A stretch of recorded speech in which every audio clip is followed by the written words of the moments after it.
Yasu, what did you do with the small broom? Didn't you use it to clean the window frames? Ah. The small broom is a small, thin broom that looks like a large paintbrush. We use it to clear out the dust in the small corners like the window frames.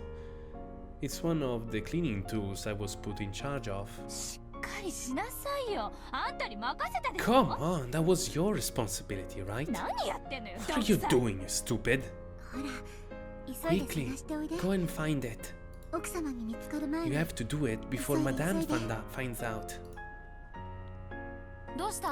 What's up? Yasu lost the small broom again. Is this kid some sort of genius at losing things? That's what I'm always telling you. Never give things to Yasu. Yasu's always careless and losing things. Don't say that. Can't you see this kid is working hard? Come on, quickly. I'll wait for you. Okay. Not wanting to hear the servants complain and even more, I spun around and headed off. If you lose a tool, you get in trouble.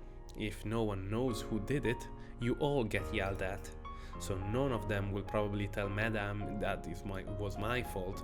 Still, it's my fault that I lost it in the first place. I wonder when I lost it. When?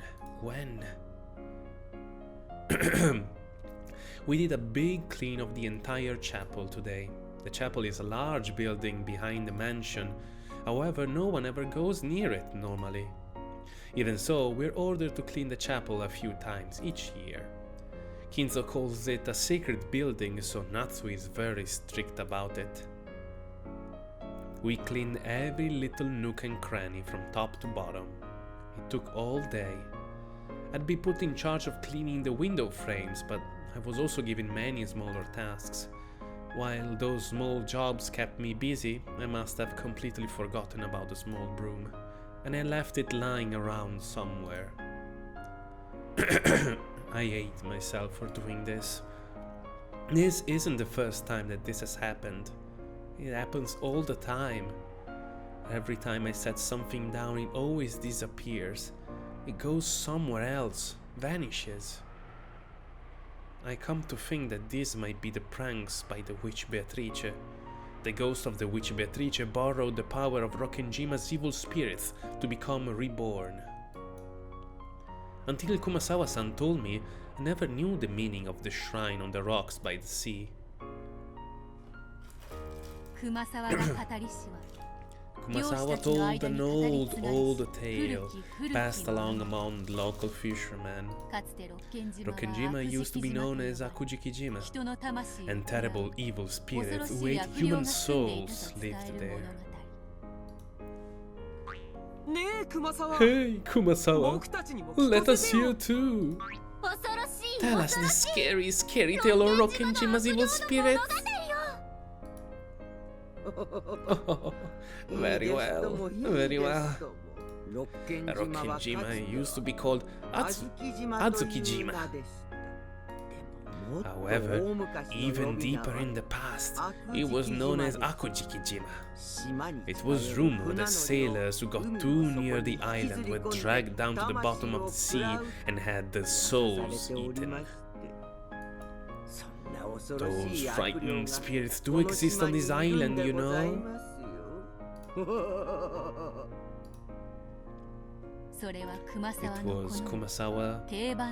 was Kumasawa's favorite ghost story. Every new servant who came to the island heard about it.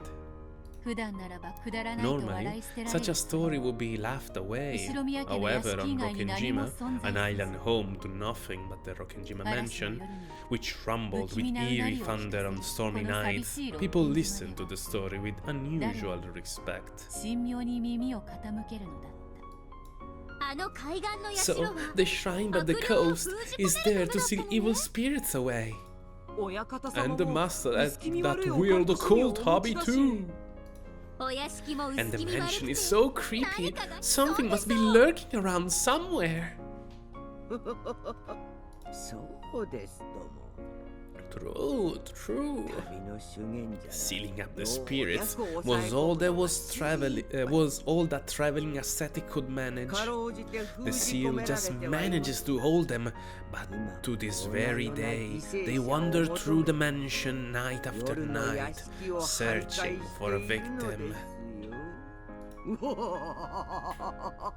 Quanto si diverte Kumasawa? Have you seen the master's study? I have.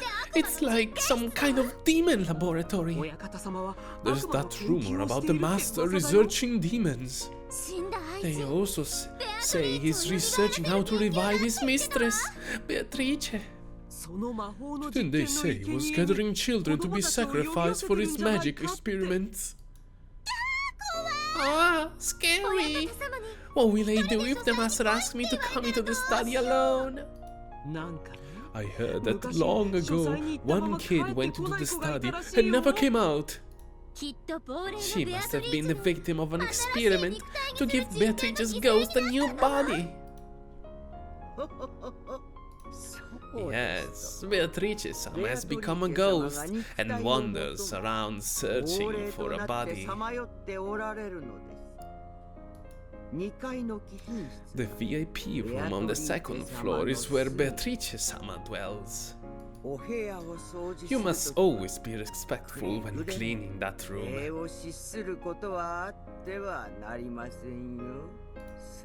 Otherwise...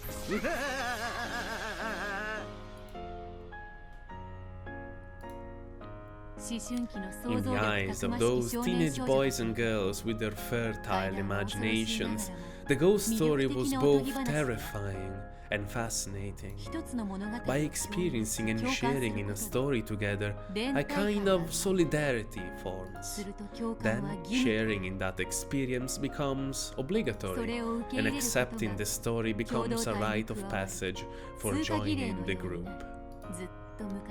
That process was an old one that had repeated many times as the story was passed down. That's right. Back when I first started working at Rokkenjima, I heard the story from Kumasawa-san and the older servants. I heard about it too, mostly from Ne-san. I heard it too, from Kumasawa-san mainly.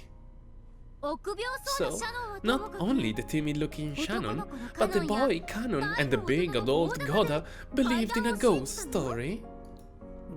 Well, I didn't really believe. There are tales of ghost stories and jinx in all jobs. There were several stories of the sort at the hotel I once worked at. So you thought it was stupid and you didn't pay it any mind?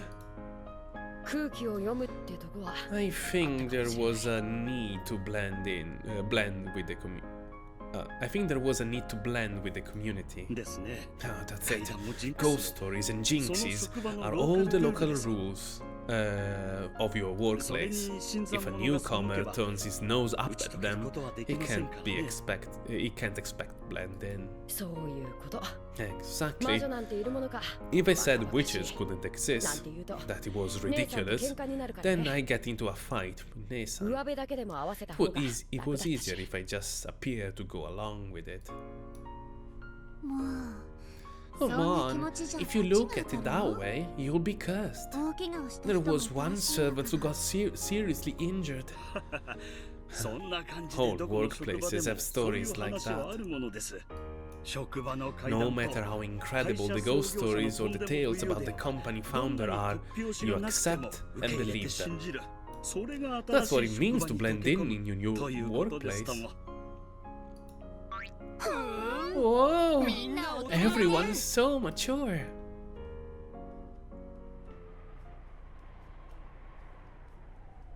I went to each window around the chapel in order I had cleaned them, searching carefully in all the places I might have left it. I had been cleaning the windows with it, so I'd probably set it down near one of those.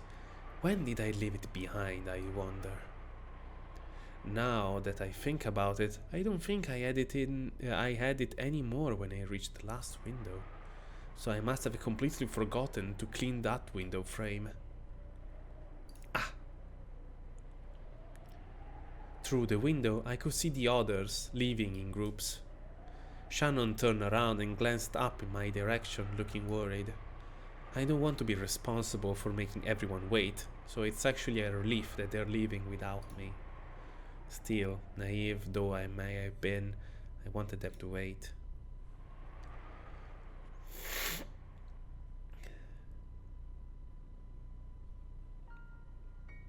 The sun was beginning to set, and the chapel's getting darker and darker. I don't want to hang around in a place like this all by myself. I'd better find a small broom fast. No, that's not all. I also need to clean the window frames, I forgot.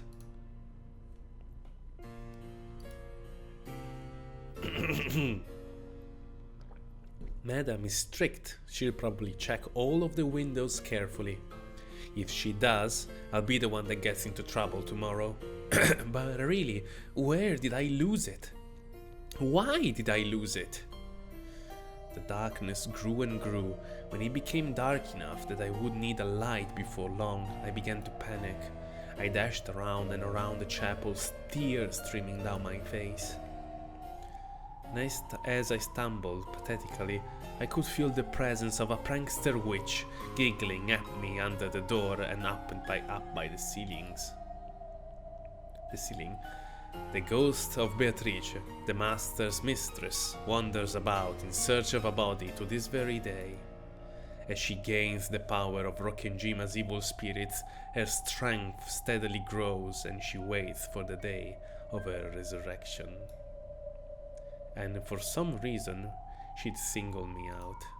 If I ever take my eyes off of something for a second, she snatches it away and hides it. This isn't the first time this has happened. Whenever I look away, keys, handkerchiefs, pencils, erasers, all of them vanish almost right away. I put things down planning to use them later or because that's obviously the right place to leave them, and still they disappear as soon as I turn around. It isn't someone hiding them as a prank. It happens many times when I'm the only person around. Everyone always says I'm too careless and forgetful, and they laugh at me, get mad at me. I do try to be alert, but like some kind of bad joke, I lose things easily when I forget about them for just a short while. So sometimes I think, I bet this eraser is going to disappear just like everything else, and I stare at it. There's the one time when that's the only time when it doesn't disappear. Nothing disappears when I'm alert. So then I think I'm safe, but the moment I start to think that and relax just a little bit, a different thing will disappear instead. Why is it always me?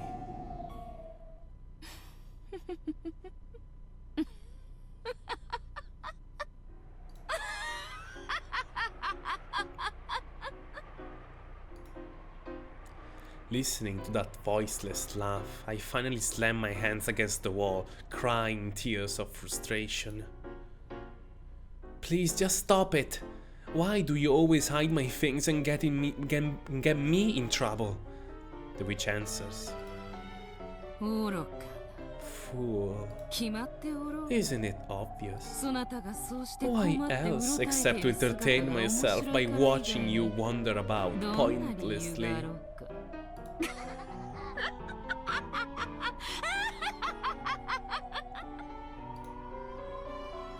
I felt so frustrated. I knew all along that was the reason, but the witch being so blatant about it was incredibly annoying. I can tell that small broom is somewhere in this chapel. No, that's not quite it.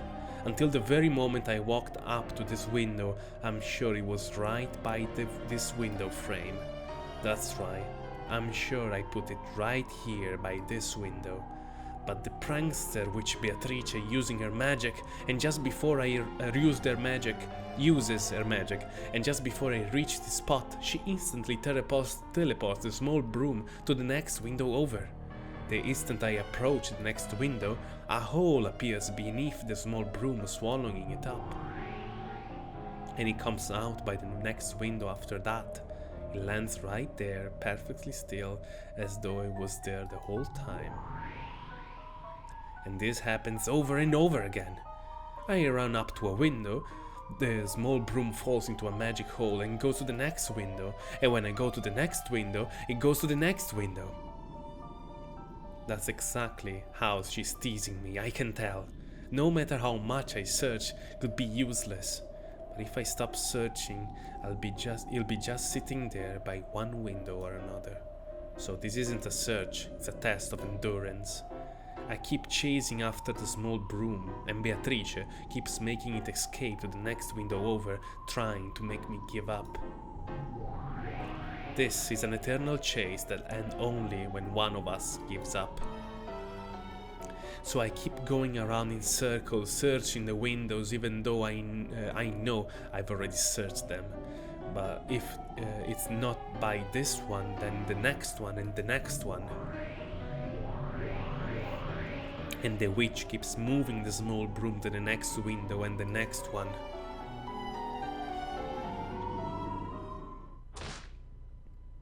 Just give it a rest. How long are you going to make fun of me?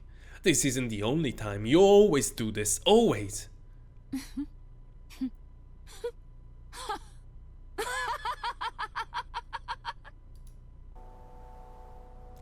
The shrill, voiceless laugh of the formless witch continues to mock my sobbing.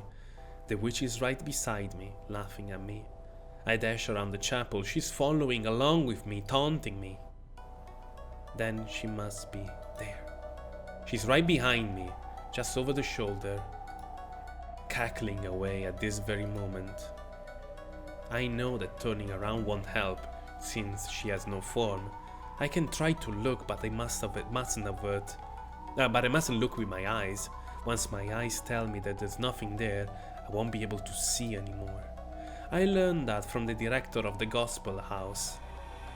You mustn't try to look with your real eyes. You must see with your mind's eye. The whole world is filled with God's love. In the many blessings of everyday life, one can find God and angels and the Holy Ghost. If you look with your eyes, you won't be able to see them, so you won't be able to feel them or understand them. Instead, you must quietly understand them with the eye of your heart. You don't look and have your eyes reflect the image. You see and picture them in your mind. And this way, I learn how to recognize beings not from this world at the gospel house. This power doesn't only allow you to see God, it allows you to see all those not of this world. Please, stop this now. Stop this prank. Oh, so you can speak to me? I'm clumsy, bad at my job, and I do forget where I put things a lot, but I know which things were my fault and which things were because of your pranks. How amusing. Not only can you perceive me, my formless state, but you even understand my little game. It seems you are a more interesting creature than I thought. Yasu. I'm usually called Yasu when one of the older servants is laughing behind my back at some mistake I've made. So when I hear that name, I feel bad. She deliberately called me not by my blessed name given to me by the gospel house, but by that unblessed name.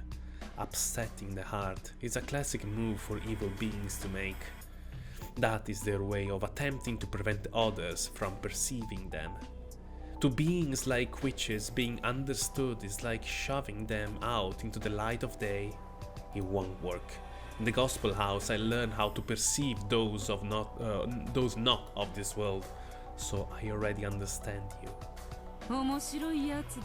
Very interesting. I am a being so faint that I will scatter in a gentle breeze, yet you hold me in the grasp of your perception. I am taking a liking to you, Yasu. It won't work. I understand you now and you're in my grasp. No matter how many unpleasant things you say, you'll just expose the ugliness of your heart. Without turning around, I slowly let my field of vision fill the entire chapel. It was as though the viewpoint of my soul was floating out from the shell of my head. See, inch by inch, my field of vision is floating out of my head and drifting upwards. As I look down at myself, standing there with the head hanging and the eyes tightly shut, my mind's eye very slowly rose up to the ceiling of the chapel. And when I looked down from there, I looked down at myself, standing in the center of the chapel, and the witch standing behind me. Apparently the witch realized that she was being seen.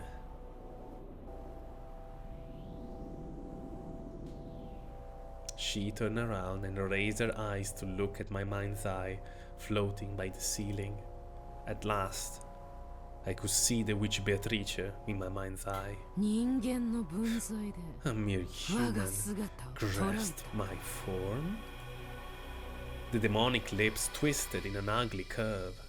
It was clearly a challenging, repulsive demon smile. She wore a blood-red dress and a hat. The design was completely different from anything humans wore. Her hair was blonde.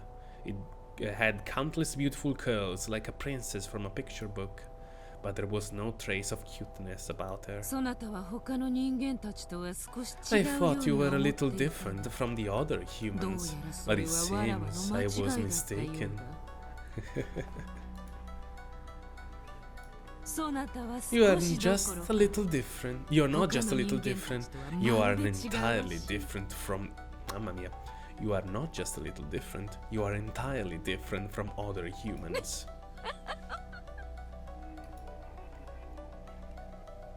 You, said witch, who can be seen by no one, heard by no one.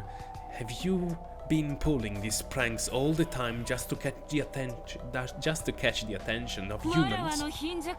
A usual little magic I have to interfere when humans aren't looking, but no matter what I do, none of them think of it as magic. They decide that they just made a little mistake, just blow my existence away like the candles on a cake. If so, then I've just saved you, because I understand you and perceive you. Saved me? To me, this meeting with you is nothing more than a new way to kill time. It's getting dark, I don't have the time to play with you anymore. Well, well. So it is. My apologies, when one is so engrossed, one hardly notices the time. Please, give it back. My cleaning tool. The small broom, or whatever you call it. It's right there, by the next window. But as soon as I get close, you'll move it to the next window over. My magic is as elusive as my very own form. With no more than a snap of my fingers, everything here is under my total control.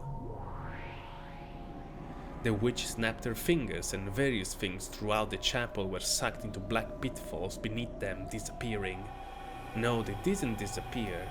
The instant they vanished into dark holes, other dark holes appeared in completely different parts of the chapel, and the vanished objects fell out of those. Chairs, music scores, clocks, and vases started appearing and disappearing all across the room. I felt as though countless tools were flying about the chapel. I can perform these acts, but I choose not to. After all, this would be a bit more than a prank, don't you agree? I wonder where a witch draws the line between pranks and magic. When she snapped her fingers again, all of the objects flying about so energetically returned to their original spots, and silence fell.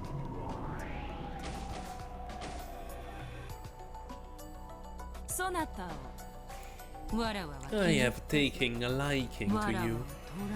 You say you have me in your grasp. That works in reverse. I have you in mine. The gospel director told me that I mustn't try to see evil beings. If you see them, they will haunt you. Now that I have understood this witch, a bond has been formed between us. That is correct. Now that you have acknowledged my existence, I have formed a bond. I have formed a bond with you.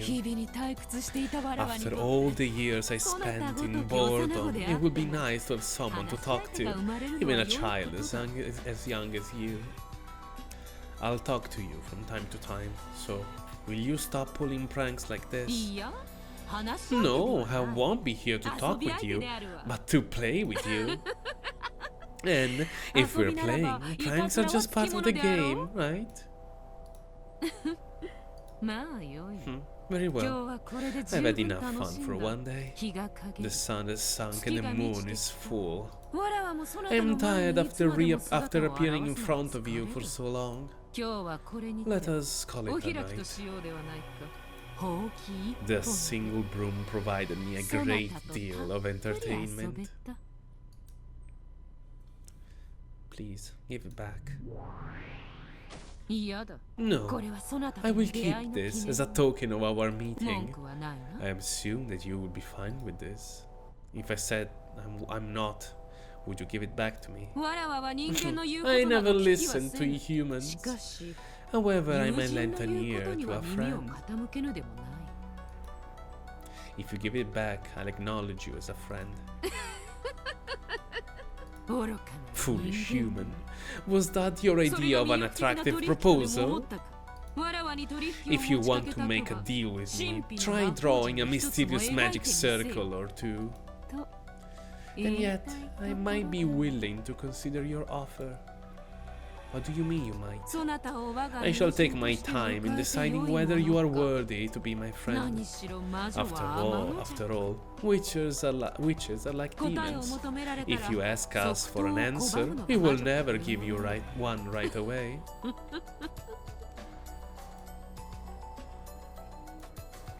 Alright, then I'll leave the small broom with you. Please, give it back when you decide to become my friend. Very well. Will this broom become a bridge of friendship between us, or not? I will hang on to it for now, making my decision in my own good time.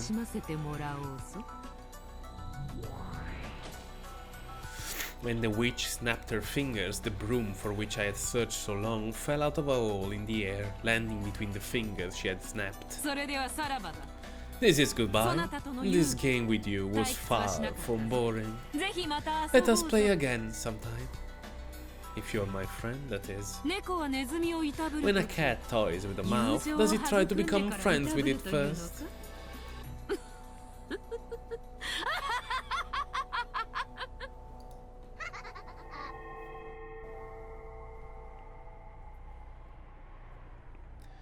The witch faded away, and as she did, my mind's eye slowly closed. When I returned to my body, I felt suddenly tired and let out a breath I'd been holding. Of course, when I turned around, there was no one to be seen. I couldn't feel the witch's presence anywhere anymore. It had gotten very dark by this time. I decided to leave the chapel. There's no point in searching for the small broom any longer, not until the witch decides to give it back. I went out of the chapel. The chapel key had been left in the lock. I used it to lock the door. What am I going to do about the small broom? There's nothing I can do. I can't even blame the witch. I must acknowledge that I'm responsible for giving the witch a chance. I happened to glance downwards and saw a small broom lying there by my feet. It was the small broom I'd been searching for all this time. Don't tell me that you'll be swallowed up by the dark hole the instant I try to bend over and pick it up? No, this is a sign from the witch, a sign that she acknowledges me as a friend. I picked it up. Oh, I am one yet many. The first friend I made after coming to this island was apparently not a human at all. However, when I think back on it, it was only natural. What other sort of friend would you expect to make on a witch's island? This was the first meeting between me and Beatrice. However, as the more perceptive among you may have noticed, this was not a meeting with the real Beatrice. The witch I then called Beatrice would be later known by another name. However, the fact remains that she was clearly not human, and being bonded with one who is not human means being bonded with their world. I still have no means of knowing the strange fate that awaited me on Rokkenjima.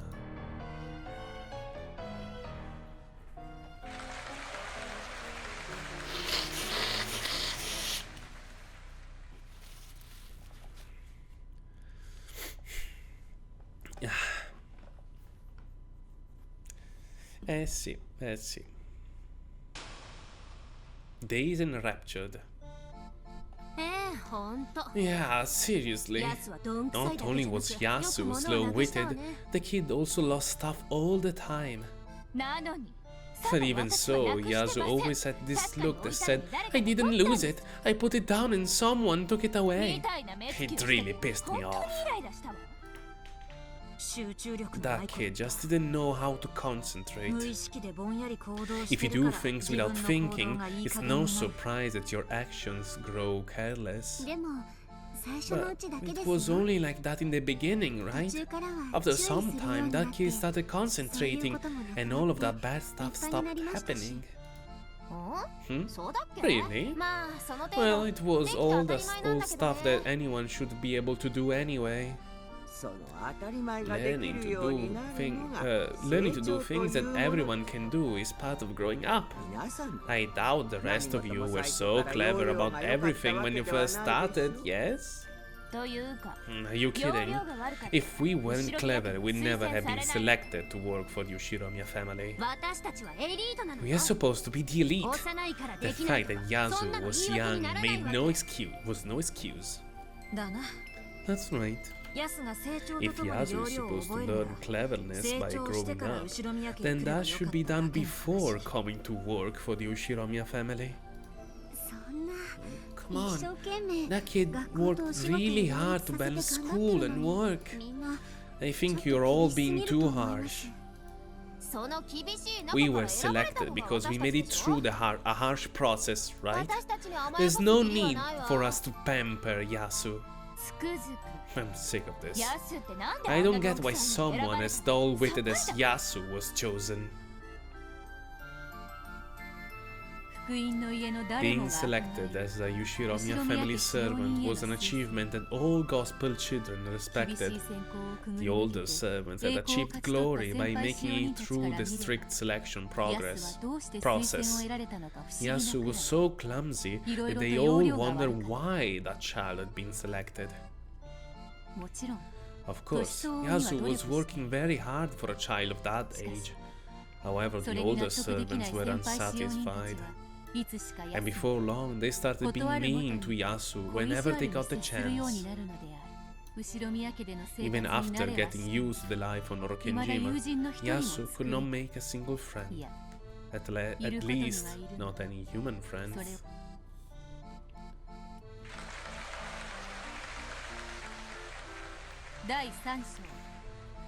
Act 3. Dazed and Enraptured. Dazed and Enraptured.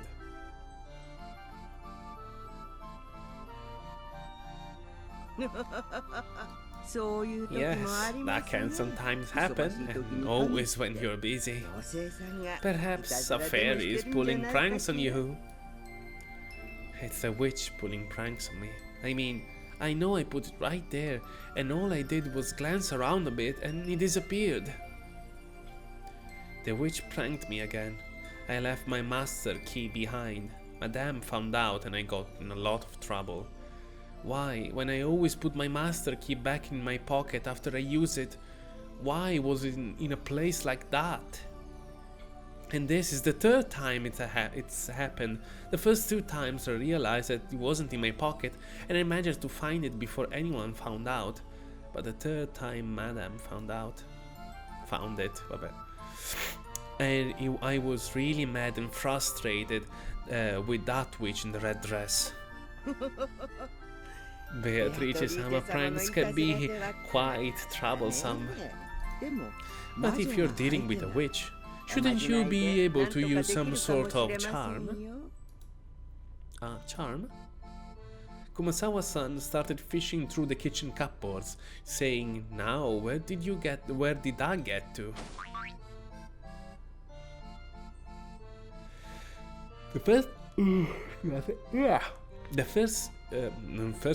The thing she finally found and brought to me was a kite string. She stretched it out for me to see, then used a knife to cut off a 50 centimeter piece. Try tying this end to the key, and then tie the other to your pocket button, or some other place that doesn't stick out. This is the spider web charm. Spider webs? Like the ones that evil spirits of Rokkenjima fear? Good, I'm glad you remember. It is said that the spider webs of this island are imbued with magical power and that they are very effective at repelling evil. See, if you stretch it out like this, it looks like a spider web, doesn't it? This way, that spider web hating Beatrice won't be able to prank you anymore. That does make sense. It really does look like a spider web when pulling tight. Since Kumasawa-san says so, must have been some pretty strong evil repelling power. I can just ask her to make several of these kite strings for me, and then I can tie them to everything I don't want to lose. But clearly that won't be very practical. I'd have strings all over me. But what about things I can't keep tied to me, like pencils and erasers? For times like that, there's a different charm. All you have to do is to make a house for Mr. Pencil and Mr. Eraser. Make a house? You mean like build a roof and bed and all of that? You aren't actually building a house, you're giving them one. For example, take Mr. Knife here. I can cut the string. I can cut the string with. I wanna go home, he says. He gets lonely when he's left alone, so he always wants to go home right away. So if I leave him anywhere else, he'll be lost and start crying. See, I left Mr. Knife lying around, and now he's gotten lonely and started to cry. Poor thing. We need to get Mr. Knife home. Here is Mr. Knife's house. See? His whole family of knives is waiting for him. Mama, I'm home. Welcome back. See? Kumasawa-san returned the knife to the knife holder under the sink. Even though she had done something so ordinary, I felt slightly moved, as though the little lost knife had finished its adventure and finally returned home. Once he slid into the spot he was supposed to be in, everyone in the knife family was together again and they all started talking happily. Then Kumasawa-san said we should give them their privacy and shut the door. The poor things hidden by the witch must get lonely easily. So, when the witch tells them she'll take them somewhere fun, they're just happy to go along with her. How do you think we can stop this from happening? We take them home right away. Exactly.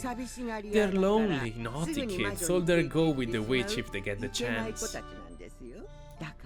So, you must always take them home quickly. Look at the master key you've got tied to a string. He's sitting there all alone, crying and asking him to put him in his home in your pocket. Sob, I'm lonely. The voice of the lonely master key finally reached my ears. I heard it to pick it up. They took the other end of the string and I tied it to my pocket button and then put the key in my pocket. See? I'm home. Master key gets lonely so easily, so let's take him home right after we use him, okay? If you keep making little friends like this, even Beatrice-sama won't be able to prank you much longer.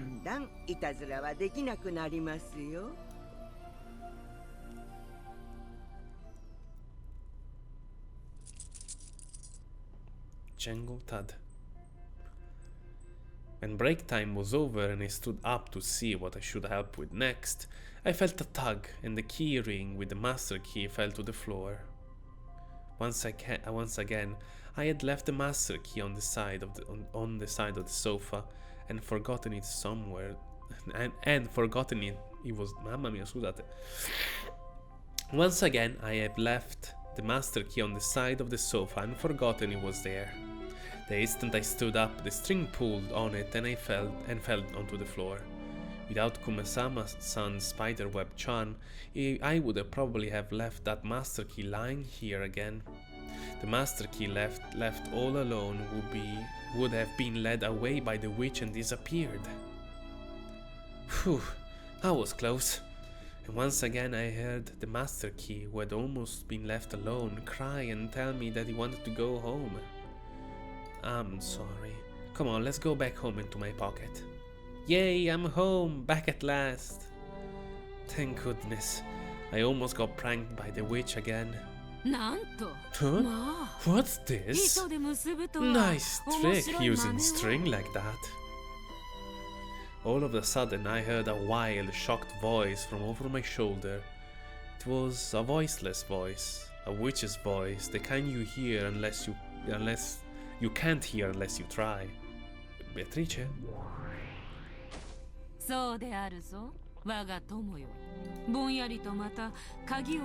That's me, my friend.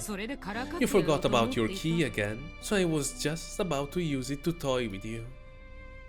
The spiderweb charm that Kumasawa-san showed me, it seems to work very well. Indeed. I hate to admit it, but it does. I have no desire to touch that.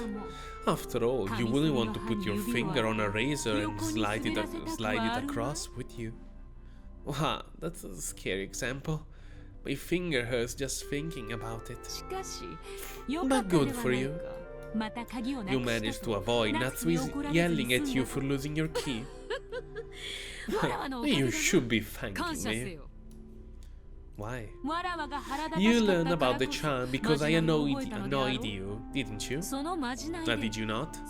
Thanks to that charm, you have managed to take care of the forgetfulness that made you leave keys lying around. In other words, it's all thanks to me. It is only natural that I be thanked, don't you agree? I really don't like it, but she does have a point. Because of all of the trouble Beatrice caused me, I told Kumasawa-san that I learned the charm from her, even without the witch's pranking. If I didn't have the charm, I would have gone to my next job and left the master key here. If that happened, then surely I wouldn't have been able to find the key, and it would have been a big mess. This is what they call punishment to teach someone a lesson. By magnifying your mistakes, I've shown you what they are. I've shown you what they are as a friend, and you have grown splendidly as a result. I get the feeling that Kumasawa-san was the one I should be thanking, not you. My, what a thankless jobs we witches have. Anyway, I win this time. Okay, I need to go back to work now. Very well, my friend. We'll call this your victory. However, giving up is not my forte. I shall keep watching you even more closely now, until I can even the score. Prepare yourself. There are countless small items that a person like you is likely to forget. You can't attach string to all of them. The spiderweb charm isn't the only one I have. I have also learned the take them home charm. I won't let you have your way anymore. Let us see how well you can actually do. On another matter, that's quite a bright smile you've got there. When a witches come, that's a time to cry, not laugh. Your break time is over. See if you can manage to do your job today without slowing down the older servants. Sure, today is Sunday and the weather is wonderful. I'd better do my best. Go do whatever you can. Oh, that's right. Reine's been in a bad mood all morning. I suggest you avoid eye contact with her. Also, your fortune for the day is water hazard. Make sure you take care when standing near buckets of water. I am well aware of your weaknesses. I will be waiting for you to knock over a bucket and get scolded just like usual. Thank you, Beatrice.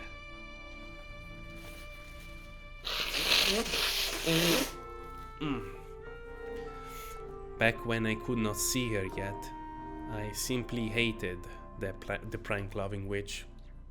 But now that I could talk with her, it seemed to me that she was not all that bad. Of course, I felt no need to be grateful to her. The witch Beatrice despises boredom and subsists on mocking the misfortunes of others. Humans and witches are different, incompatible beings, and yet it felt as though we could become friends. Of course, she was still a witch. I could not afford to be careless. However, not being careless is a very good thing. Using charms and tricks to pay attention so that her pranks would no longer work on me was not a bad thing by any means. Those techniques would be useful for my job and my life, even without the witch's pranks. Yes, this witch called Beatrice would go to any lengths to make a point. I learned that it was possible to build up a friendship through verbal abuse.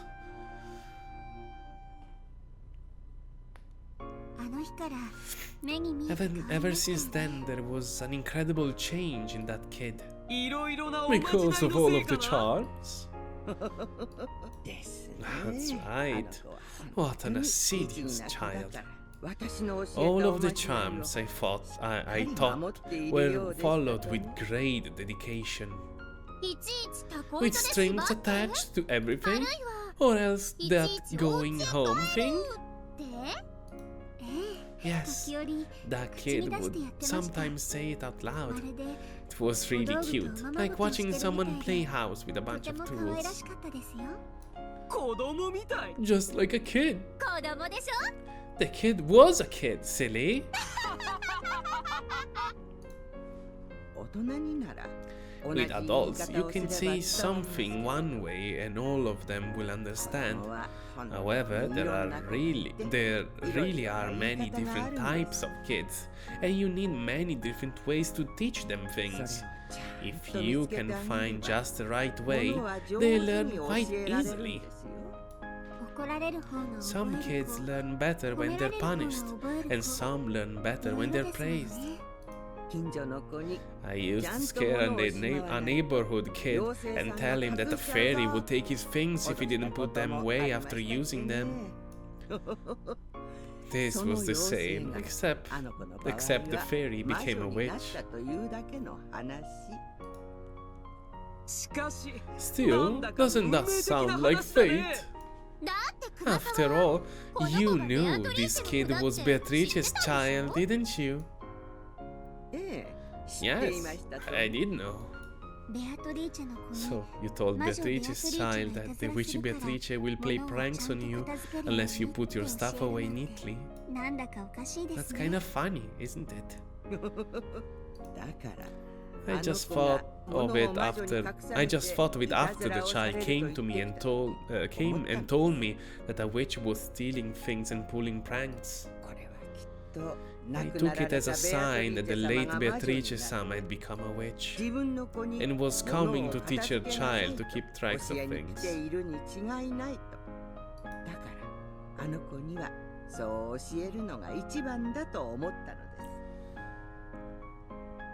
That's why I thought this was the best way to teach that child. Mamma mia però, come stava? Io stavo leggendo tutto quanto fece, mi dici sta roba, mi sto mettendo a piangere, cazzo.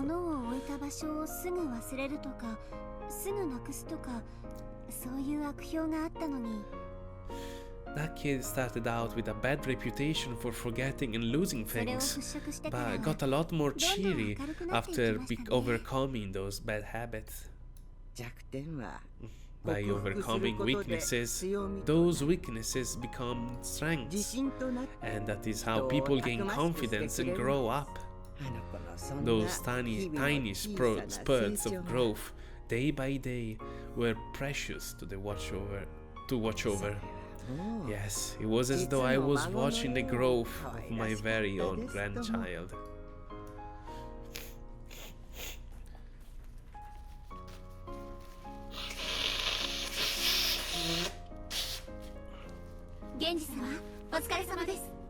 Thank you, Genji-sama.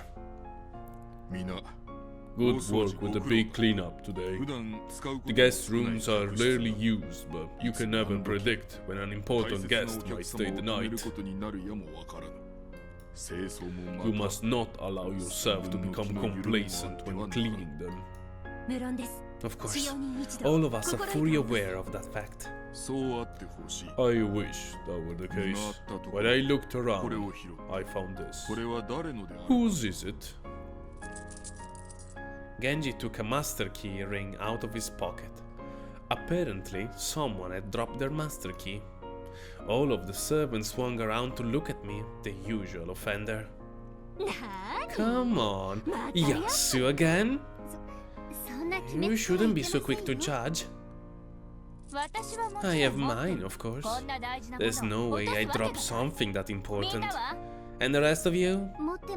I have mine. Got it. So it was you, Yasu. Do you still not get it? Even after that scolding Madame gave you, you're just so... Normally, I would cower and apologize under their glares, whether I was guilty or not. However, I had changed. So, I proudly held up the key with the spiderweb string still attached. Oh, you tied it up to keep yourself from dropping it. A laudable attitude. Genji-sama's face was expressionless as ever. However, those were unmistakably words of praise. That's right. You won't drop them anymore. After all, you have your charm now. That's right. I nodded proudly, a huge smile on my face. The proud experience of that day, of that moment, would inscribe an unforgettable page in the memory of my young life. In that case, whose key did Genji find?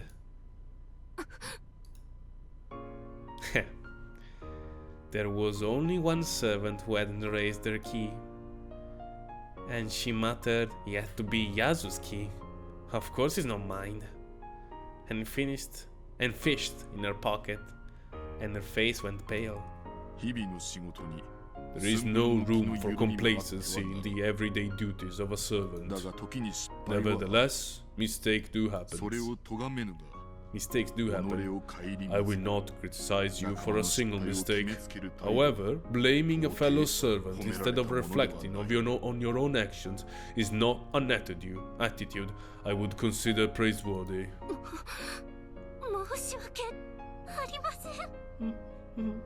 My apologies. The older servant turned red and hung her head.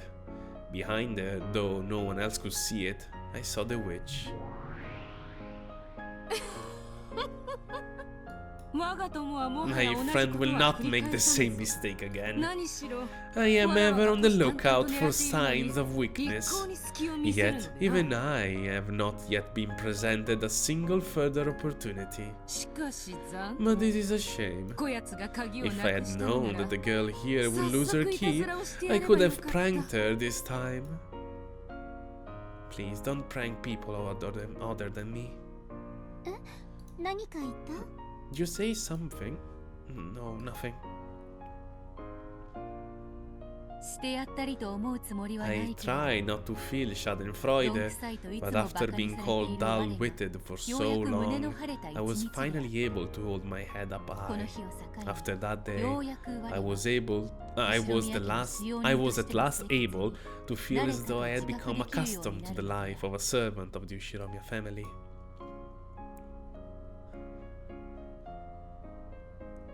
When people compliment you, you feel like you've been accepted. It is very important. People cannot grow without it. And what happens when people grow up? Firstly, the mind is freed up. You become able to carry out jobs with confidence, jobs that you initially carry out while worrying that you might be doing them the wrong way. You're right. Once you become comfortable in your work, that does free up the mind. And what happens once the mind is freed up? You can then enjoy your days more. To use Genji's words, you might as well say that it gives you the freedom to be a little bit complacent.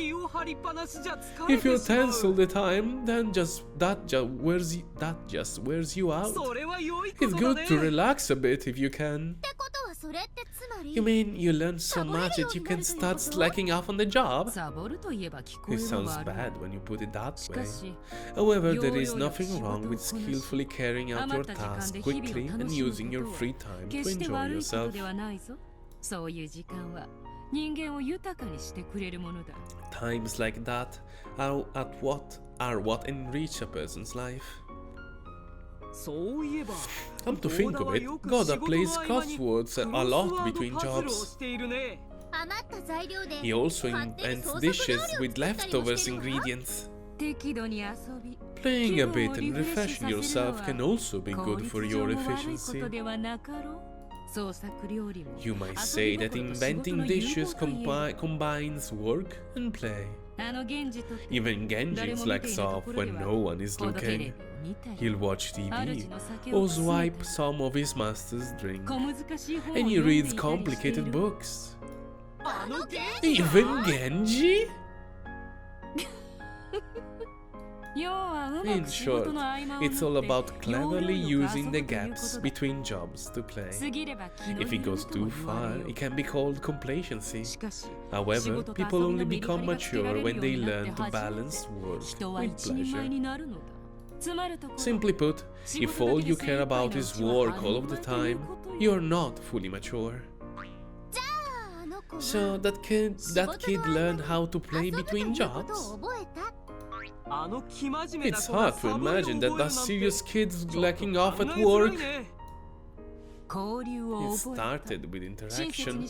That kid formed a relationship with Kumasawa, the person who was always kind, and started borrowing books from her and talking together about them.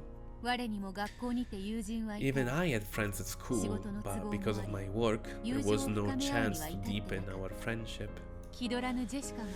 Jessica never concerned herself with her status and was always kind to me, but there was Natsu's stern order to think of, so we were unable to play together very much. So at that time it was Kumasawa, the one who was always kind. Mamma mia. So at that time it was Kumasawa, the one who was always as kind as a mother to me, who was the person I felt closest to. The two of them were as distant in age as a grandmother and her grandchild. They did not run around and play together. Instead, the child developed an interest in Kumasawa's hobby. And what's Kumasawa's hobby? Books. It might be hard to believe, but Kumasawa was a big fan of mystery novels. The kid wanted to find out what sort of books they were and started reading them. That's right. The nice thing about mystery novels is that you can talk about them while you read them. Even Kumasawa, who already knew the answer, must have enjoyed listening and hearing what sort of theories a young intellect could create. Of course, I didn't start right away with the difficult books Kumasawa read. First, I asked for the recommendations and got books from the school library. I would even bring them into the servants' room and read a bit during every break. Every time a new theory popped into my head, I told Kumasawa about it, and she, who already knew the answer, would give non-committal responses and grin. That was a lot of fun for me. Un po' come ho fatto io con voi.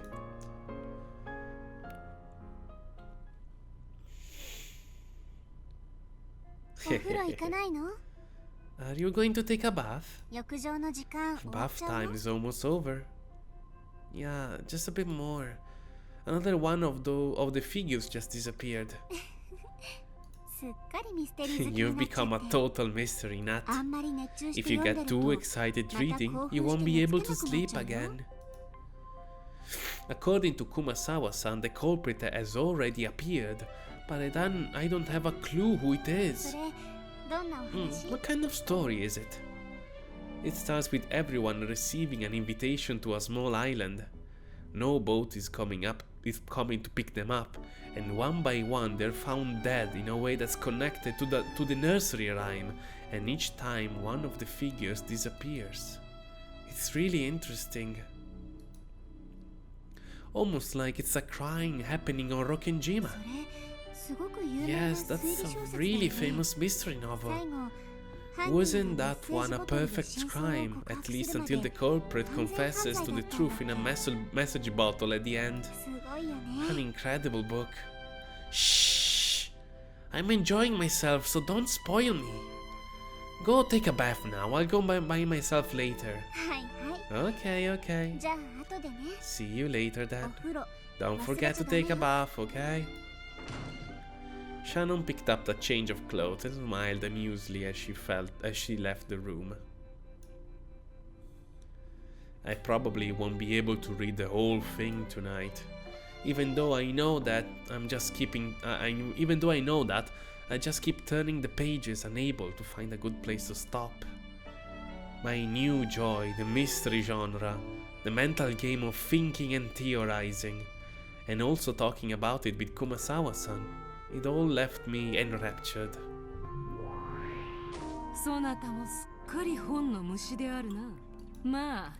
You've become a complete bookworm. Well, if you do stay up and get sleepy, then that will just make my job all the easier. We can't have that. I better find a place to stop soon. In the times of old, when I was born, there was no such pleasures as mystery novels. I've been reaping over your shoulder, and this... reading, not reaping. I've been reading over your shoulder, and this is really an interesting book. Beato, who do you think is the culprit? In the book you're reading? Yeah, Who is the sender of the message bottle, I wonder? The culprit who lured the victim to the island, of course. There are only 10 people on this island, and the sender of the message bottle is unknown. No doubt the person who stranded the 10 of them there is somewhere far away, waiting patiently for all of them to starve to death. No, that's not right. He or she is on the island. They are one of the 10. I just don't know who. How do you know there are only 10 people on the island? That's just how it is. Since you don't trust that, what can you trust? Or is it just one of the assumptions of the mystery genre, or is the owner of the island correct? They might be hiding in some hidden room. Or maybe they're like me. There may be 1,000 years old witch. No, no. If they had to go to all this trouble just to kill 10 people, then they couldn't be 1,000 years old. 495 years at most, I say.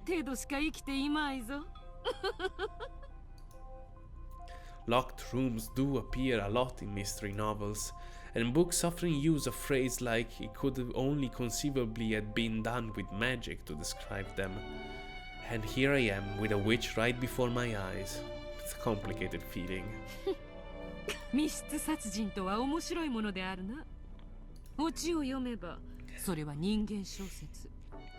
Very entertaining, these locked room murders. Once you read the answer, it becomes a tale about humans or a mystery novel. But if you rip out that part that reveals the answer and throw it away, it becomes a tale about witches, a fantasy novel.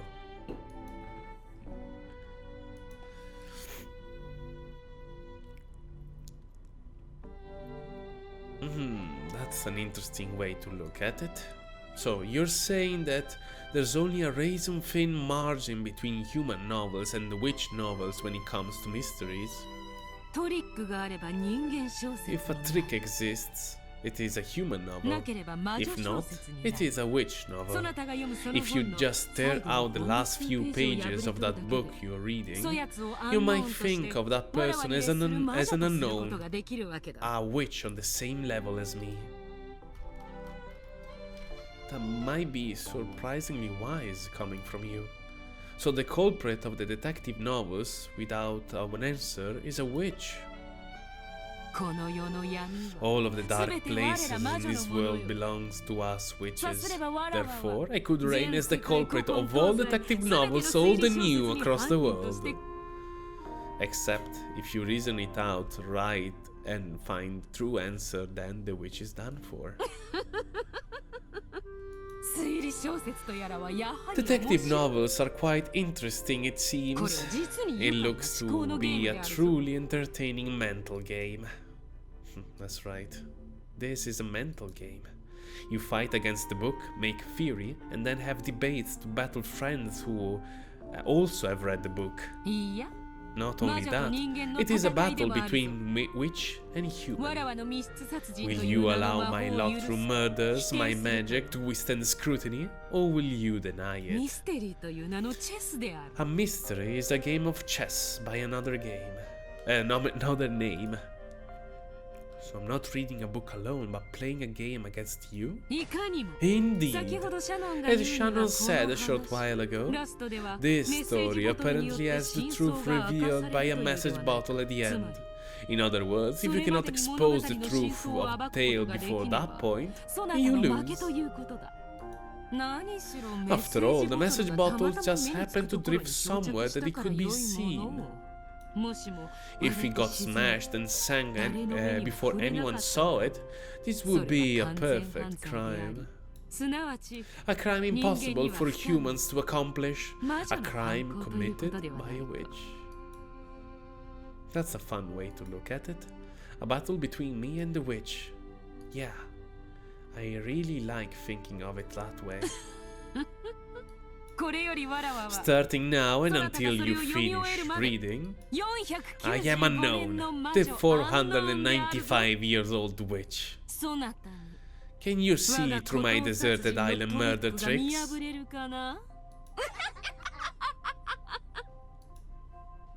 I have formed one theory. You want to play with me, don't you? I've been reading books so much, you've gotten lonely. That too.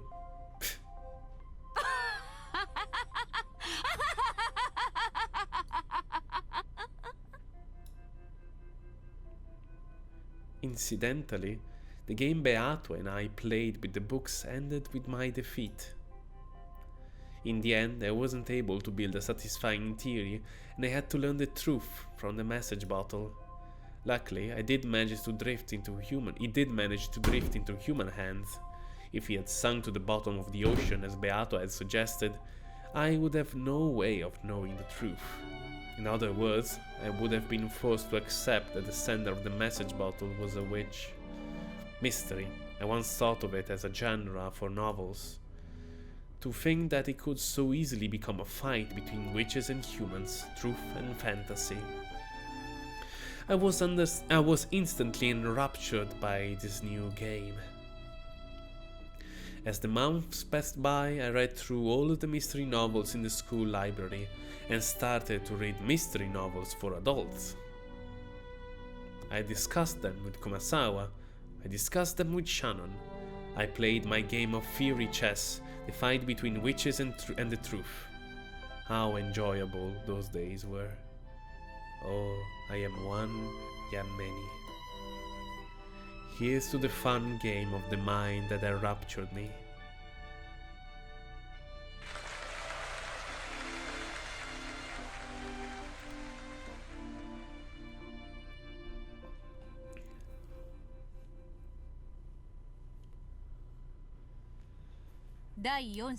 Act 4.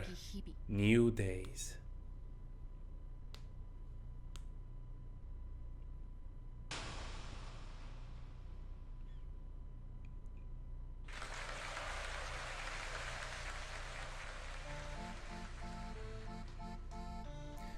The months and years slid by.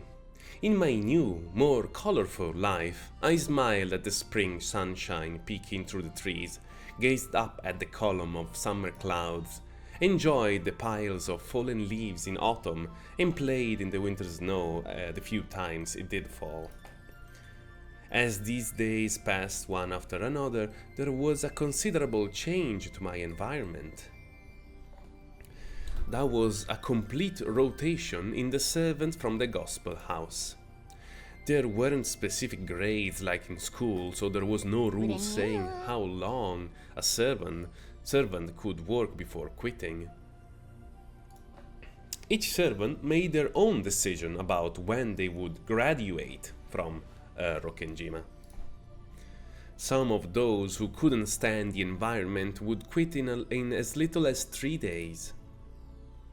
After all, life on Rokkenjima was strict. It was also strict in the Gospel House, of course, but there were a lot of Rokkenjima-only rules, and Natsui, the one who supervised the servants, was also very authoritarian. It was probably easy to feel constrained. The constrained feeling and the money sat on the opposite side of the scale that they used to decide the time of their graduation. And sometimes, someone from the Ushiramiya family would use their influence to secure someone a new job, encouraging them to spread their wings and start a new life. The cycle usually lasted 2 or 3 years. No one decided this, but it was one of the goals most servants shot for an unspoken rule. However, I was an exception to that rule. I continued to live as a servant while going to school in Nejima. That year, all of the Gospel House servants quit at once. It wasn't all rare for friends to quit at the same time as each other. All of my fellow servants from the Gospel House graduated from the island at once, leaving only me behind. E adesso è lei la persona veterana. Of course, I hadn't been on particularly good terms with them. On the contrary, it was annoying to be treated like a kid and called Yasu all the time.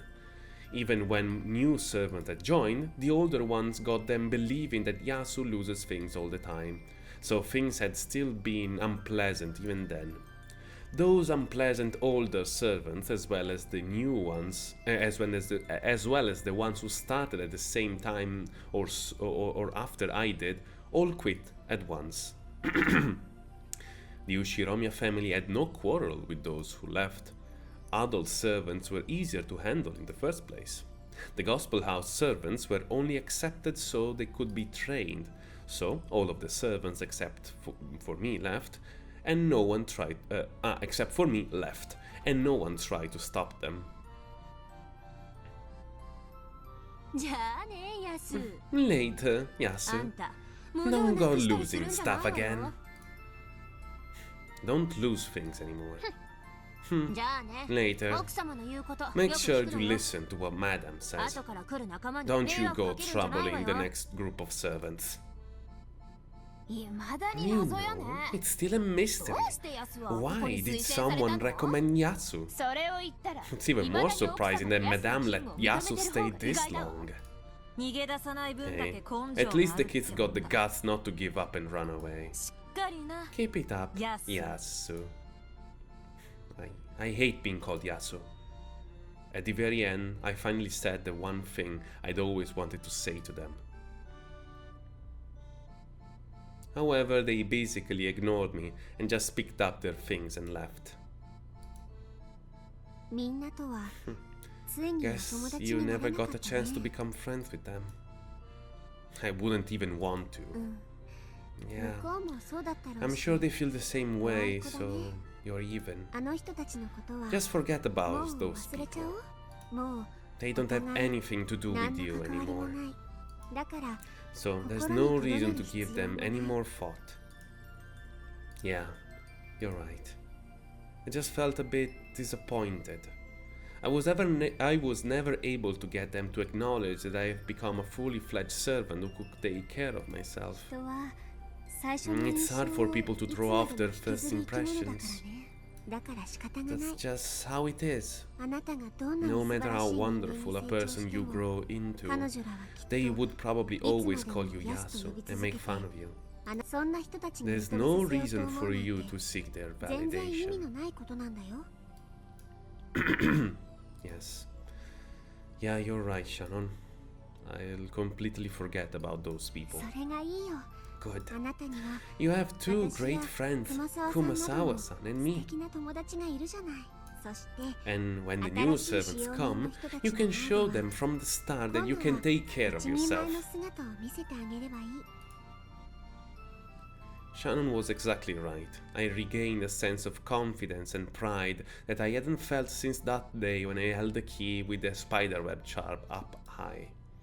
I am now the most experienced Fukuin servant.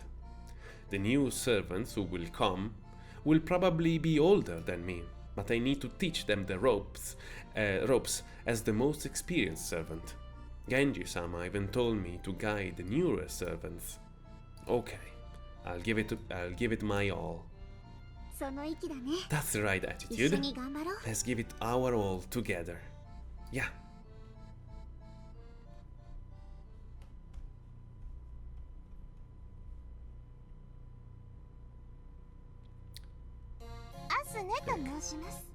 My name is Asne. Pleased to meet you. My name is Belle. Pleased to meet you. The newly arrived servants looked a bit frivolous. When I first joined the Ushiromiya family, I was incredibly nervous.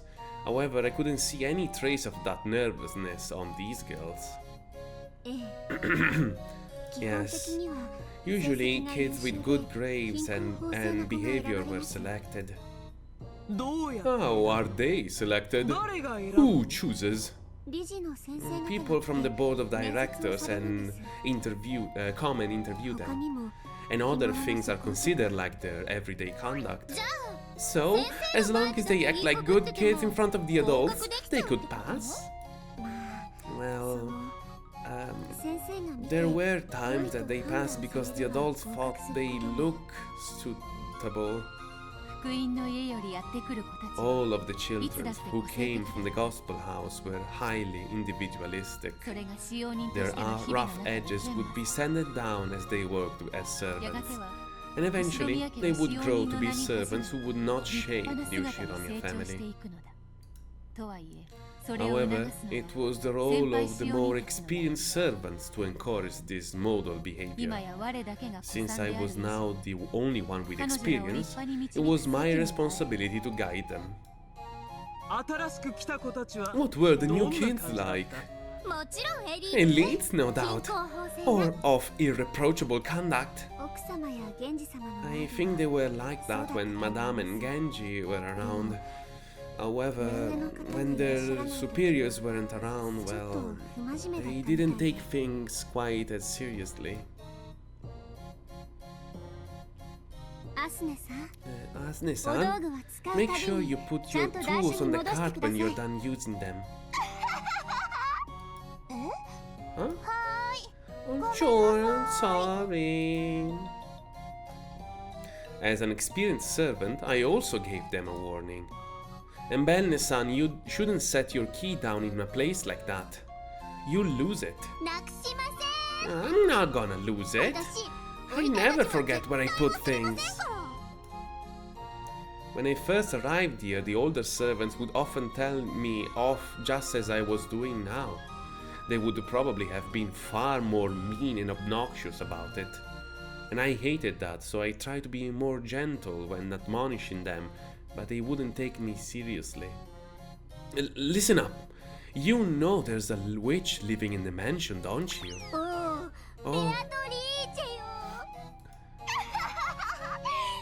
Oh, that sounded just like him.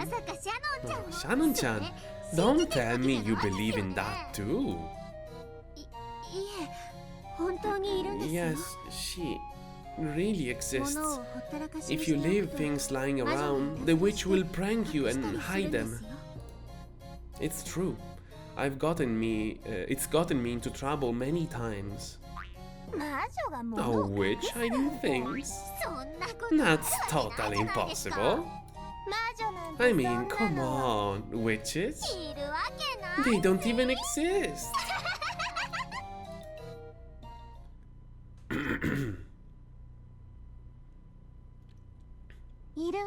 They don't exist, witches. I thought they were just pranks. No, I think it just gave me peace of mind to think of them that way, while I still could. Do you think the witch Beatrice actually existed? I don't believe it. I don't know if it was Beatrice, but I do think that something that wasn't human really did exist in that mansion. Don't you think there's a chance that this non-human thing was Beatrice? Ridiculous. I wish I could say it was ridiculous. That must have been a prank of Yasu's. Not a prank. No, not a prank. No, not a prank. Revenge. I did think that at first, but something happened that couldn't be explained away as a prank. It was persistent and creepy. Specifically, what sort of things happened? Things I set down would disappear as soon as I looked away for a second. Didn't Yasu just hide them? I thought so at first. It was only natural to think that. But I started getting this feeling that something wasn't right. I kept thinking, would a timid kid like that pull such nasty pranks? Can you tell us what happened? When my key ring disappeared, it was easy to think that Yasu snatched it when I wasn't looking. But when a single key disappeared off the ring and reappeared somewhere impossible, I couldn't think of it that way. Maybe Yasu just pulled that one key off while you weren't looking. Is that even possible, practically speaking? quickly hiding the whole ring is one thing, but if you really think about it, taking a single key off a ring isn't that easy. The key would jingle and jangle.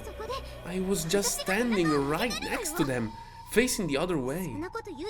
Someone had taken their time to carefully remove a key when I was that close. Even an idiot would have noticed. But a single key just vanished without a sound. At that moment, I finally realized this wasn't Yasu trying to get back at me. It was something worse than that. And where did you find this disappearing key? It was my locker. Man, you're such a dick sometimes. Are you sure you didn't just take the key off yourself and forgot that you put it in your locker? Why would I take that one key off the ring? Have you ever taken a key off the ring, of your key ring, Asne, or put one on? I tried doing it myself. It's really stiff. I would never go through all that trouble. There's no point in it. Am I a sleepwalker? Am I a sleepwalker or something? How could I not remember something I'd done? I may be stupid, but I'm not that stupid. I don't forget about things I do that easily. And anyway, I know I had my key with me when I entered the room. Otherwise, how could I have unlocked the door? Okay then. Being careful not to make any sound. Yasu must have slipped the key off and hid it in your locker. That's what I thought at first. I jumped at Yasu, telling that kid not to mess with me. But even as I said it, I realized, isn't there something completely wrong here? I mean, we were with Yasu the whole time that day, as we went around cleaning the rooms, right? There's no way Yasu could had enough time to take a jangly key off the ring. It was impossible for Yasu. In fact, that would have been impossible for anyone to remove just a single key in that short amount of time without making a sound. Maybe the ring was missing a master key when you got it. I already told you, the key really was there in the beginning. I was the one who unlocked the room. So it must have been there. And then I went into the room. I'm an idiot who hates hearing the key clattering around, so I placed the key on the bed. Then, when we finished cleaning, I picked up the ring, tried to lock the door, and it was gone. I may have turned my back on the ring, but it was right next to me. So if someone tried to pull a prank by removing just one key, I'd heard of the clinking. And yet, just the key for that room vanished and appeared again in my locker. So okay, let's say that Yasu managed to sneak it away. It's less stressful to imagine. But still, how could Yasu have put it in my locker then? We were together with Yasu the whole time, right? When I started yelling about it being gone and ran all over the place looking for it, Yasu was with me until the moment I found it in my locker. Get it? I'm telling you, it's impossible. Even as I jumped at Yasu, I began to feel it. I mean, Yasu's eyes seemed to be saying it silently. According to Yasu, the reason things used to go missing all the time wasn't because Yasu was forgetful, as everyone said, but actually because impossible things would suddenly happen, just like they had to me. And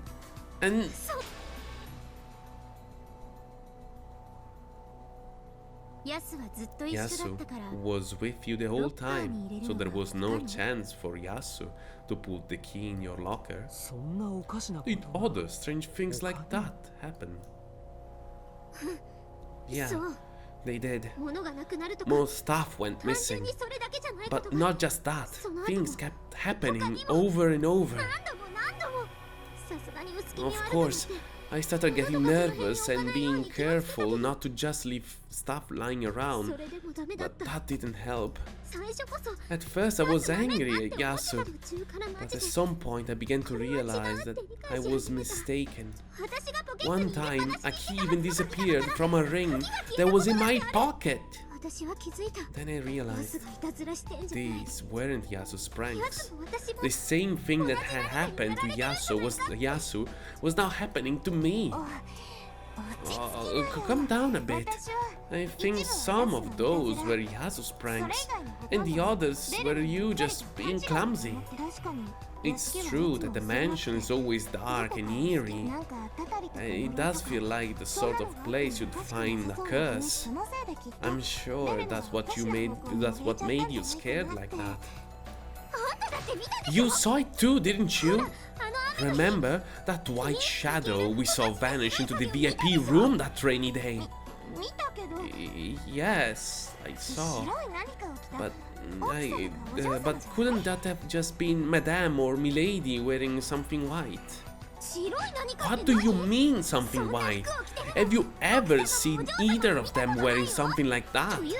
And besides, the VIP room is always locked. They don't even have keys for it.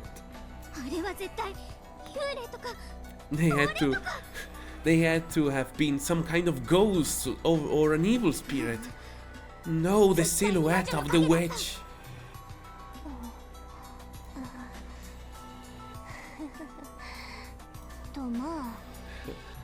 So, as you can see, Ben started acting like this at one point.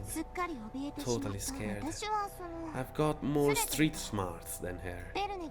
So, the more scared she became, the more strongly I felt that this whole thing was stupid and the witches couldn't exist. Still, I had to be careful about what I said. I mean, I was starting to realize that this wasn't something I should talk about carelessly. All ghost stories and curses sound stupid to outsiders, but the people who believed in them is absolutely not a joking matter. It really was no joke. Asne didn't believe a word of what I just said, or what I said, so I eventually stopped telling Asne about it and confessed to Yasu instead. I told Yasu I thought you were the culprit, but it couldn't have been you. I said that something strange was happening to me. And what was the reply? Yasu said the same thing that had happened. Yasu said that the same thing had happened many times before, but no one would believe it. Besides, even though the older servants always made fun of Yasu, I knew that Yasu wasn't as clumsy or stupid as they said. I hated being bossed around by a younger person, so I always fought back. But Yasu did have the job pretty much down pat. I'd always thought it strange that people made so much fun of Yasu for losing things. I was then sure it existed. Some strange, inhuman thing existed in this mansion. That was the witch Beatrice. If Beatrice is what you want to call it, then I believe in Beatrice. Anyway, something that can't be explained away by human actions definitely existed there. People who didn't understand kept calling Yasu and me forgetful.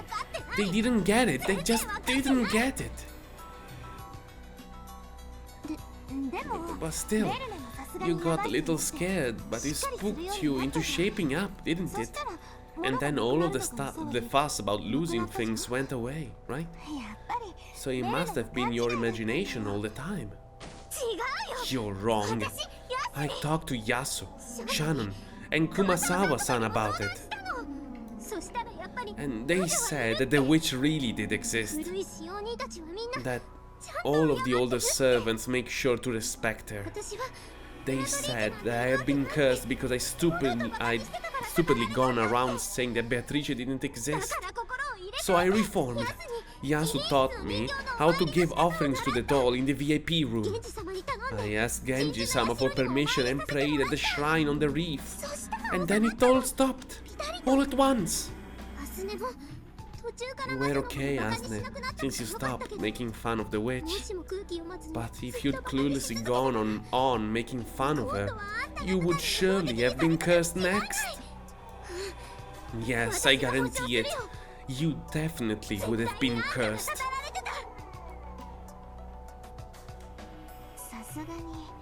Yeah, that kind of stuff makes even me uncomfortable. Though I never say it to their faces. You just don't get it. You really don't. So I made sure to teach all the newer servants as well. A witch called Beatrice-sama lives in this mansion. If you make fun of her, you really will be cursed.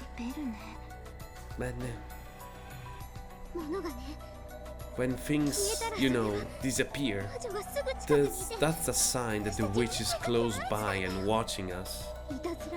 If you say it's a prank or that witches aren't real, you'll be cursed even more. It was like that for both Yasu and me. Whenever a key vanishes, that's a sign that the witch has appeared.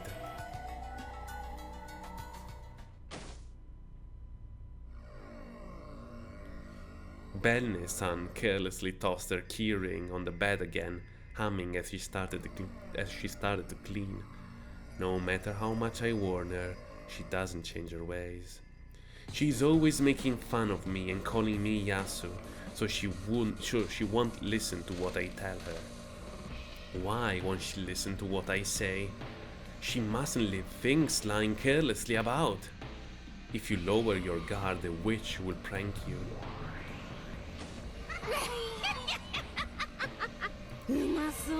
Look at that delicious key ring lying out there in the open.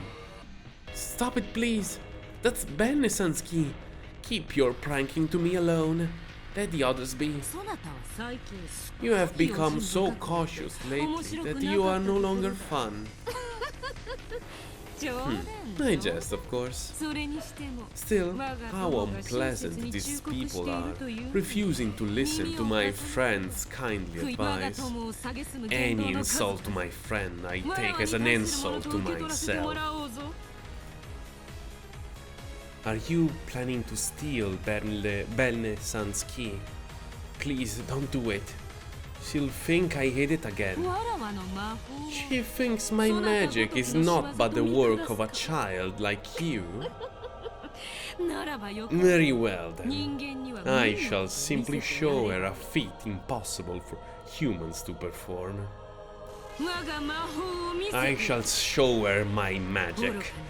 Foolish Belne, if that's your name. You will regret that you did not heed the warnings given to you by my friend. This flimsy body of mine will not do the trick. I'm borrowing yours. It's been too long since I last demonstrated real magic. Let my body return for a spell to the land of the living.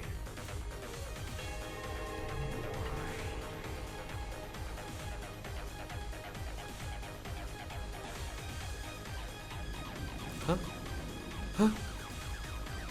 A shiver ran up my whole body like an electric shock. From that moment onwards, I couldn't move any part of my body by my own will. Like a moment of shock after a blackout, I could do nothing but accept the fact that I had lost control over my body. All of the cells throughout my body felt tingly. I felt as though my body had been transformed into someone else's. I realized that the witch Beatrice was using my body as a vessel to revive for a short period of time. Very nice. That ticklish feeling of the air on my skin. Having a body is simply wonderful.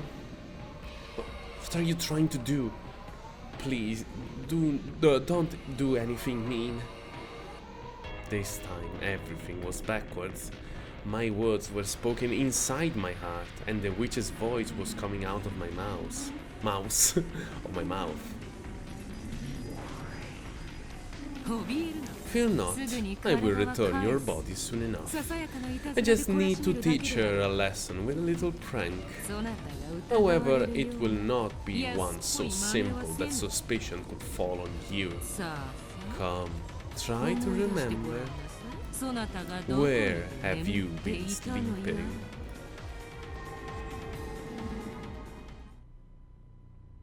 Everything went completely white and my mind stopped.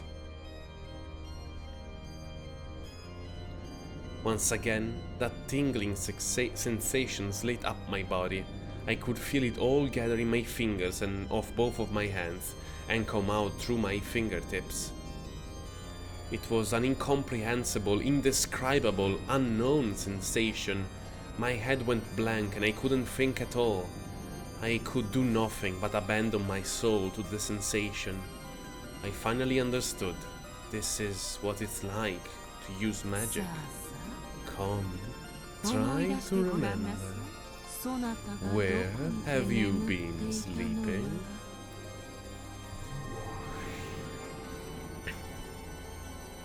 My fingers moved like a puppet's that then danced around as though I was a conductor, not of music but of magic.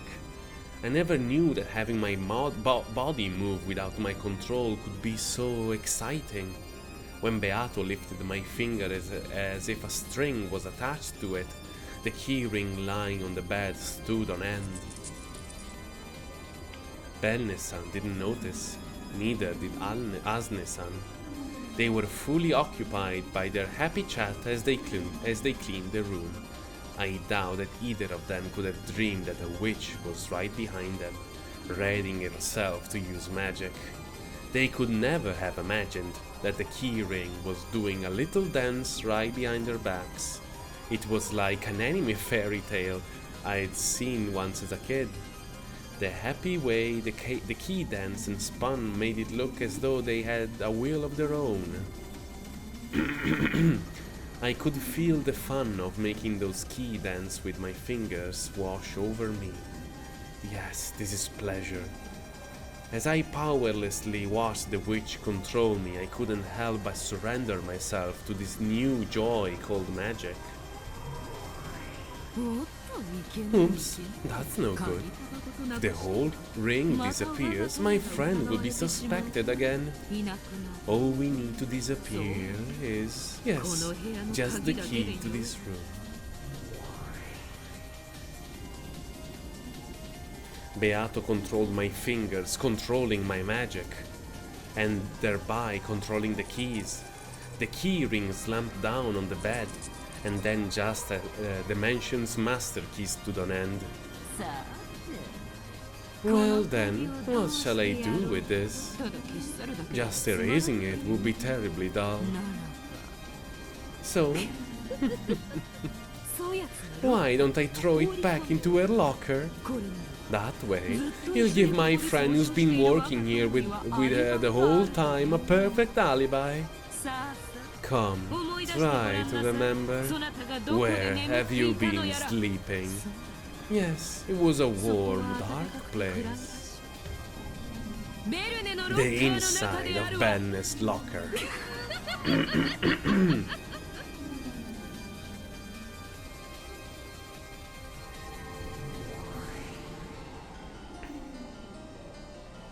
When Beato snapped her fingers, the key burst and became a gold butterfly. A gold butterfly? I see. It's gold because she's the golden witch who gave the master all of his gold.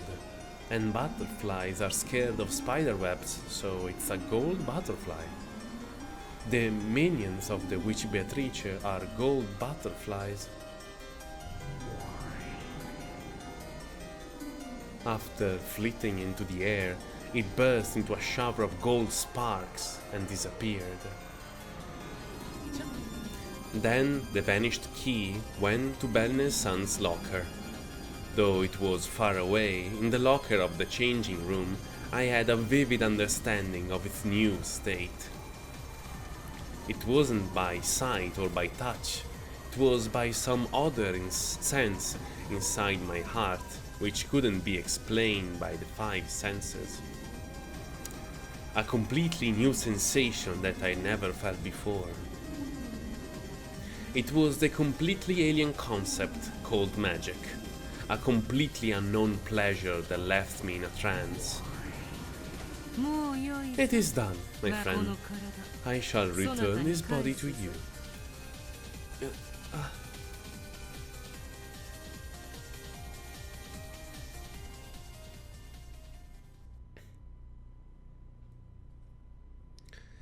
It felt as though I had been spinning through space and gravity had suddenly came back and thrown me to the ground. Like when you're having a great dream, but you're suddenly woken up, and all you can remember about the dream was that it was fun. That sort of lonely feeling. Though Beato had been borrowing my body, it was my own body that used magic. I could still feel that sensation in my hands. The key ring over there had danced along with the movements of my fingers. No, that's not quite it. The key ring and my fingers had danced together. That fun, that excitement, still tingled slightly in my hands. Oops, that was close. Saying this, Belnessa suddenly turned around and picked up the key ring she had thrown down on the bed. She must have realized that I was staring at it. Almost had Yasu complained that I shouldn't leave keys lying around like this. I never put something down and forget about it. With a grin, she put the key back into her pocket. However, she still hadn't noticed. She probably couldn't even imagine that during the few moments her guard was down, just a single key had vanished from the ring. It's not easy for a human to do things like that. But with magic, with just a little dance of the keys and a butterfly popping, it had disappeared. Alright, fingertip inspection. Bed, okay. Curtains, okay. Tools, okay. And keys too. See? Nothing wrong, right? Yes, that's good. Then let's go on to the next room. Questa tra l'altro è la stanza di Natsui, penso. Belnisan, could you lock up this room for me? Sure. Did Belnisan's key really disappear by magic? Was that fun magic just a daydream I had? I was so scared of that being true that I tested it.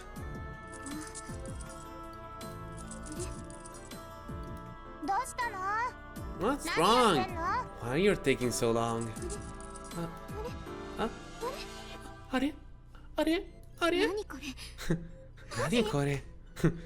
you kidding me? What's wrong? It's not this one, and it's not this one. What the? What is it? Do you want me to lock it? Oh, I don't get it.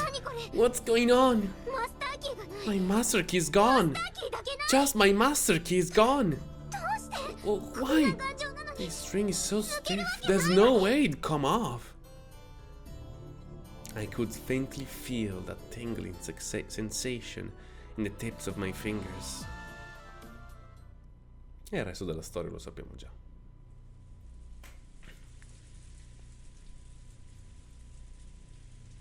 That night, as I gazed at the ceiling from the bed in my dorm room, I looked at my hands. I couldn't sleep.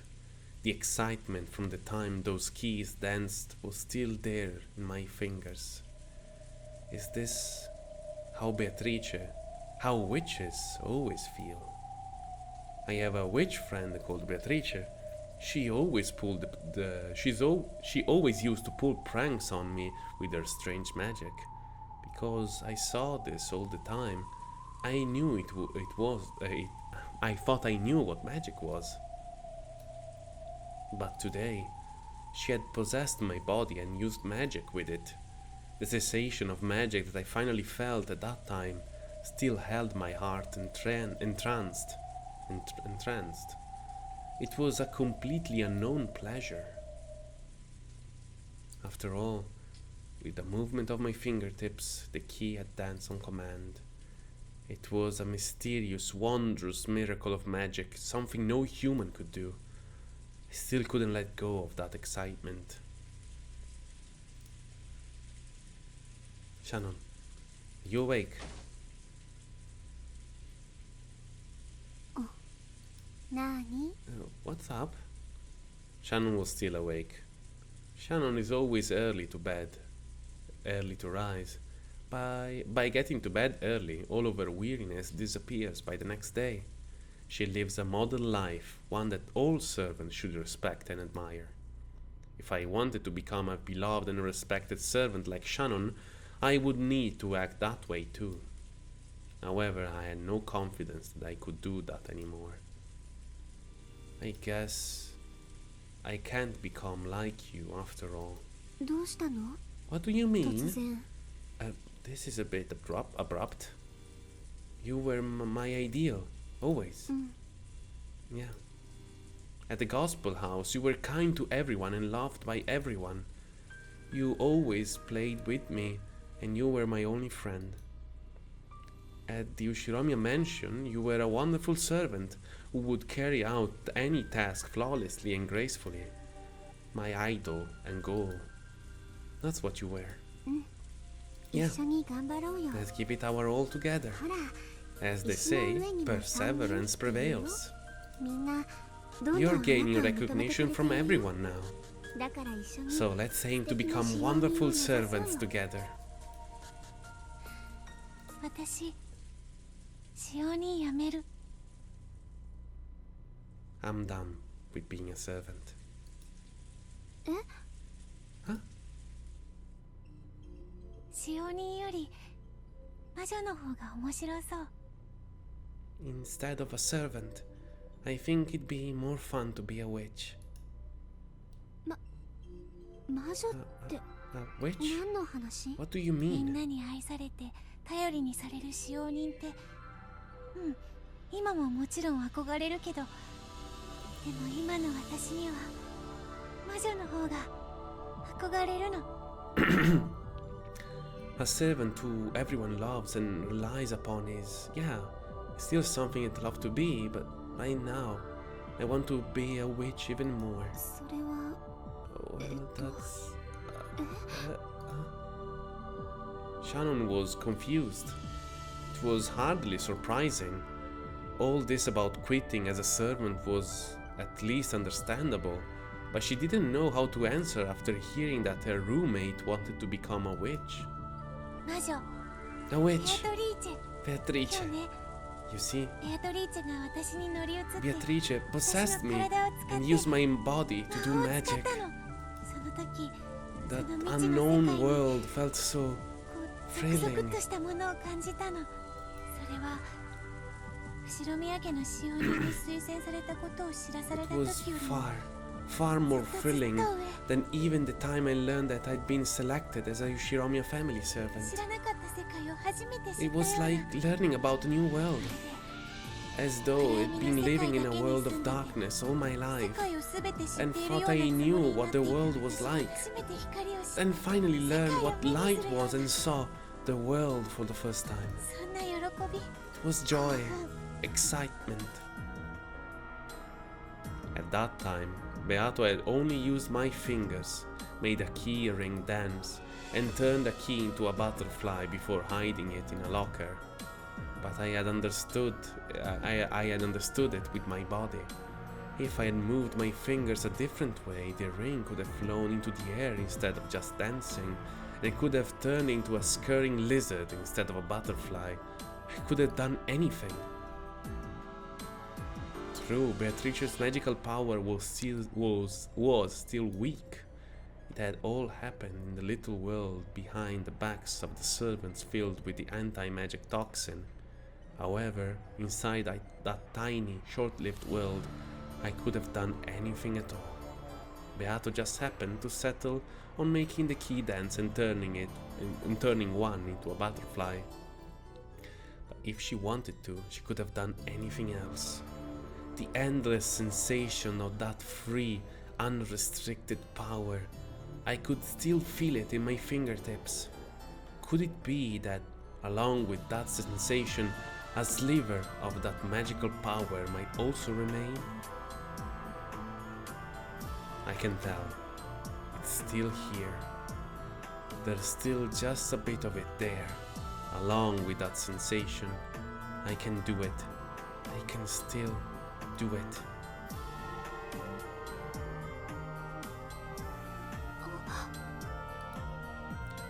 A single spot of golden light suddenly lit up this dark room. It was right between my clasped hands.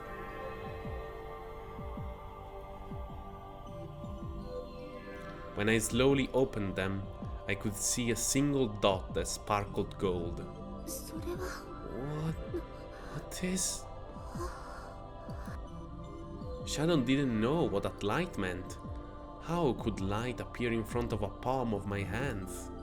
And yet, even with this miracle right in front of her, she couldn't understand what it was. She just sat there with her mouth open in disbelief. However, to me, this was just a return of that bit of sensation in my fingertips.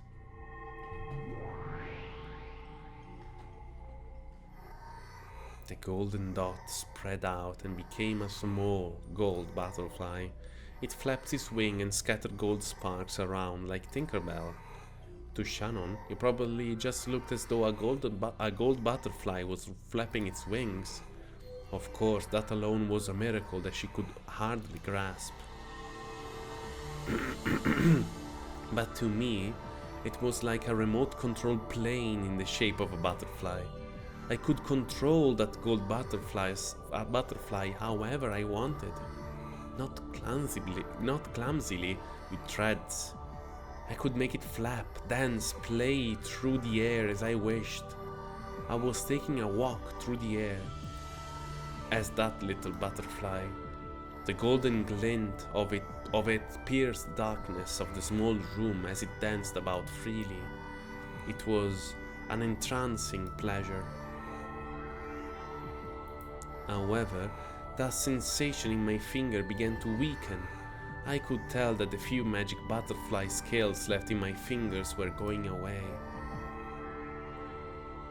Finally, like a sparkler burning out, the gold butterfly gave out one last blink of light, fell down as a single golden dot, and disappeared without a trace.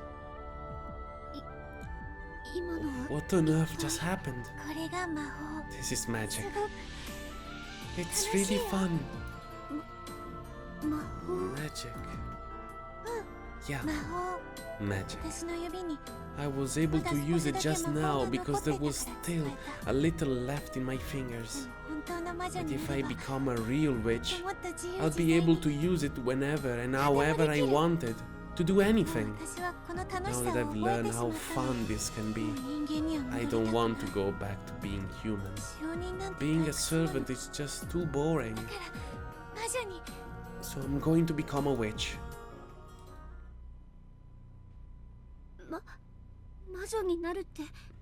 Becoming a witch?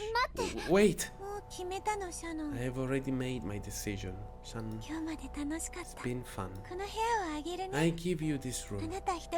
You can use it by yourself. Later. Goodbye.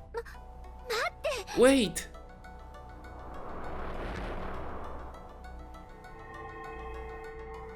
As Shannon called out repeatedly for me to wait, a massive planetarium swallowed me up. In the sea of the pitch black starry sky, I was alone. We are alone here. I'm done acting the part of a servant. I'm going to modify the world. Understood. In that case, how would you like it to be? Being a wonderful servant like Shannon wouldn't be bad. But now that I know how fun it is to be a witch, that feels like a boring dream. I can't go back anymore. シャノンはどうするのか。 What will happen to Shannon? シャノンはシャノンで Shannon can just be これからも Shannon 尊 and 敬され stay る as a 使用人でい respected てくれれ servant. ばいい。彼女は彼女の She'll まま stay the same. ただ But from これから now は私 on, と二人ではな it く won't be just the two 彼 of 女 us だけ together. になるけれど But scusate, she'll stay the same, but from now on, it won't be the two of us together, but her alone. 別れは唐突。 Partings can be so sudden. まあよい。 Well, 気まぐれな方。 being fickle 人 makes 生は life more 退屈するとい entertaining. うもの。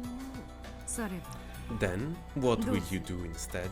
魔女がやりたい I want to be a witch. ベアトがやりたい I want to be Beato. しかしわらわがすでに But ベアト I リ am ーチェである。 already Beatrice. あなたが魔女で Your backstory that you're a witch and my friend will remain the ベ same. アトは私と But いうこと I'll に modify the world so that Beato is me. つまり Would it then be a witch who is friend of Beatrice? Would I then be a witch who is a friend of Beatrice? そんな感じ Pretty だから much. あなたは今か So ら from now on, ベアトリーチェじ you're ゃ a ない different 魔女 witch.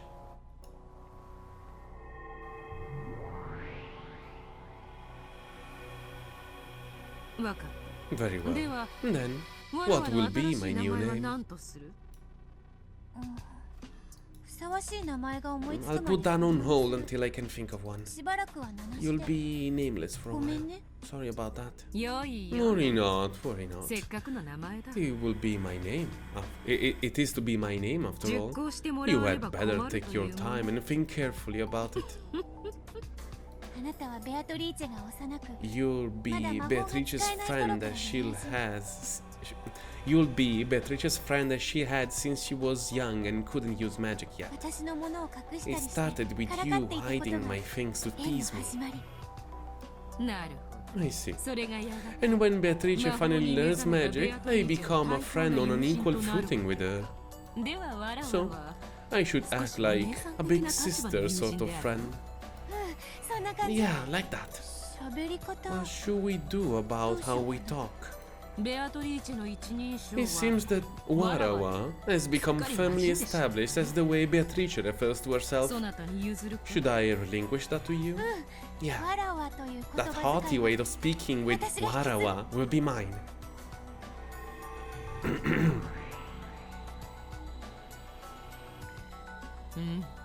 わかったぞ。 Very well. ではわらわも。 Then shall I? いやいや。 No, I can't これ speak から like は that anymore. わらわではないな。私も。ベアト Then リーチェの姉 Watashi, 的 la 立場 dice. である。 Then 魔 I 女の need to 友人 find a にふさわ good しい way to 喋り sound 方を like Beatrice's 探してお big くことにする。 sister-like witch friend. Yeah. いや Or should it be? Very well. なかなかの貫禄。 Now, there's a nice dignified voice. Aspetta che voglio sentirla. Non ho prestato abbastanza attenzione. いやAh, ok. Prima ho fatto ah, dopo ho fatto Ok. 私のいや What about the way I わらわの容姿は What about どうしたもの Warawa, my appearance? そうだな。 Good point. 私は I've got 真っ赤な a 魔 sort of 女 red という感じであるからな。 blood red witch look. 赤以外の雰囲気で Why まと not めてみ choose て a はどう different color for yourself? ベアトリーチェは When 夜の Beatrice 屋敷を wanders 徘 the 徊 mansion する at 時 night, 白 she い is 人 often 影の seen 姿を dressed す in ることが white. 多いやはり Of 亡霊 course, といえば ghosts are classically 白がイ white. メージか。白い A ドレ white スの dress 魔 on a 女イメ witch. ージをまとめてみる Let's try putting it all together. I need a different look than the witch in the demon red dress. A white noble witch. And like the time with the red witch, I'm thinking about my own look now. So I'd like to make it beautiful and cute if I can. A white dress, a noble look. Like one of noble blood with a dark, sarcastic streak. No, she's like a tomboy princess. So her voice is a mix of formality and rudeness. Then the dress should be the exact opposite, pure and clean, to make a nice contrast.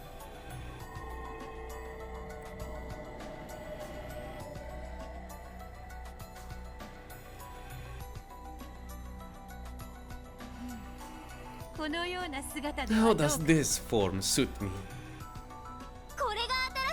Is this the form of the new Beatrice? How beautiful!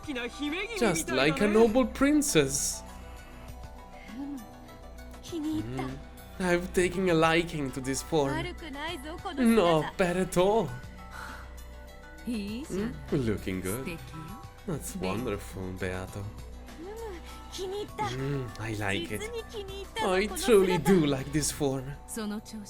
Now, if you can keep this up and give me a wonderful name, that'd be great. If I have to go around nameless for too long, I'll get all sulky. Fear not, I shall find you a splendid name. But first, there's something I must consider. What shall be the form of my magic?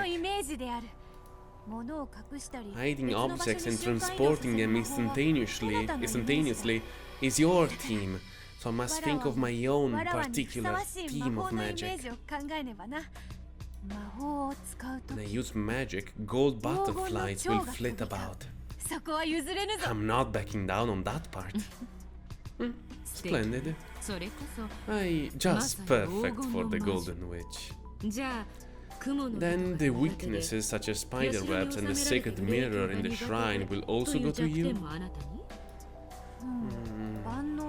Even an all-powerful witch needs a few small weaknesses to keep things interesting. Then let us do it like so. If I touch a spider web, it will burn me. Suddenly, a silvery spider dropped down vertically. Beato, now in her new form, lightly touched the silver spider web that trailed out behind it. As she did, there was a faint sound of flesh burning, and a thin burn was left across her fingers. Beatrice can't stand spider webs. This was one of the weaknesses of the evil spirits Kumasawa-san spoke of. Since the witch Beatrice had revived thanks to the power of those evil spirits, she also inherited their weaknesses. So, the sacred mirror is also one of her weaknesses. However, I am unlikely to cross paths with that sacred mirror in the shrine very often. That's not very fun. Then, while mirrors with secret powers will obviously be a weakness, let us make mirrors in general a weakness too. They do often say that mirrors have magical powers. Good idea, I think. Sounds just like a witch. Let us say that I cannot abide mirrors because when I look at one, it feels as though my magical power is being sucked out. That sounds quite entertaining. Now that I really think about it, I'll be bad with mirrors whether I invent a story for it or not. No matter who I want or strive to be, the only face that will ever show in a mirror is the heartlessly pathetic and realistic face of Yasu. Mirrors which always force me to face my shabby reality are something I always want to avoid. That's right, I hate mirrors. I don't want to look at my own pitiful self. You don't need to decide everything at once. It's fun to build up a world one little bit at a time. True, I understand. I shall enjoy life as a witch as I slowly expand my world. That tiny dark room is no place for you to sleep now. Indeed, I am the Golden Witch. I am the ruler of Rokkenjima's night, and the nighttime mansion belongs to me. That is where I should be living, is it not? A room for Beatrice? Isn't it obvious? Yeah, that's right. That wonderful room on the second floor of the mansion. The VIP room of the witch. That is Beatrice's room. Oh, so it is. From this evening forward, that room in the nighttime mansion shall be my dwelling place. Why don't I think of that myself? Then let's go, Beato. If we're going to drink tea together, we'll need a much better room than that cramped one. Indeed. That room is too crude to welcome friends and serve tea in. We shall change rooms. Let us go, my friend. So, this is goodbye to Shannon. When I looked at my feet, I could see my own dorm room far beneath me.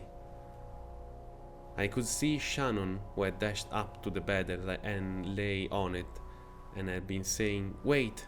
at the moment time froze. She was as rigid as a doll. Looking down at it from this height, it really did look like a small dollhouse. Farewell, Shannon. The days I spent as a human growing our friendship, as I attempted to emulate you, were truly fun.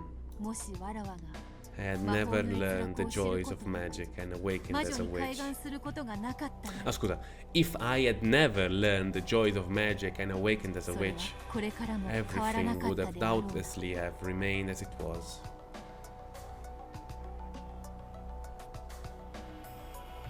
I was your only close friend as well, wasn't I? Please forgive me for erasing that friend so suddenly. As a parting gift, I will erase me from your world. Starting now, this will not be a two-person room.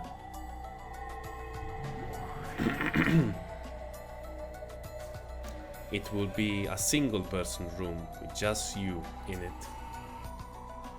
Strive to be a kind, reliable servant loved by everyone, and embody that ideal as you always have.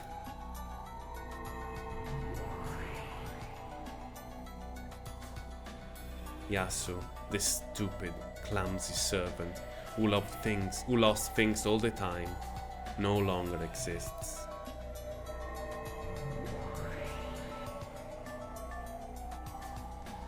Farewell, Shannon. When I mature as the witch Beatrice and wander freely about the nighttime mansion, I may bump into you as you do your nighttime rounds. However, when I meet you again, it will not be a reunion. It will be our first meeting. After all, though you have heard the rumors about the witch Beatrice, you had never met her. Farewell, Shannon. Let us meet again sometime and spin up a fun tale.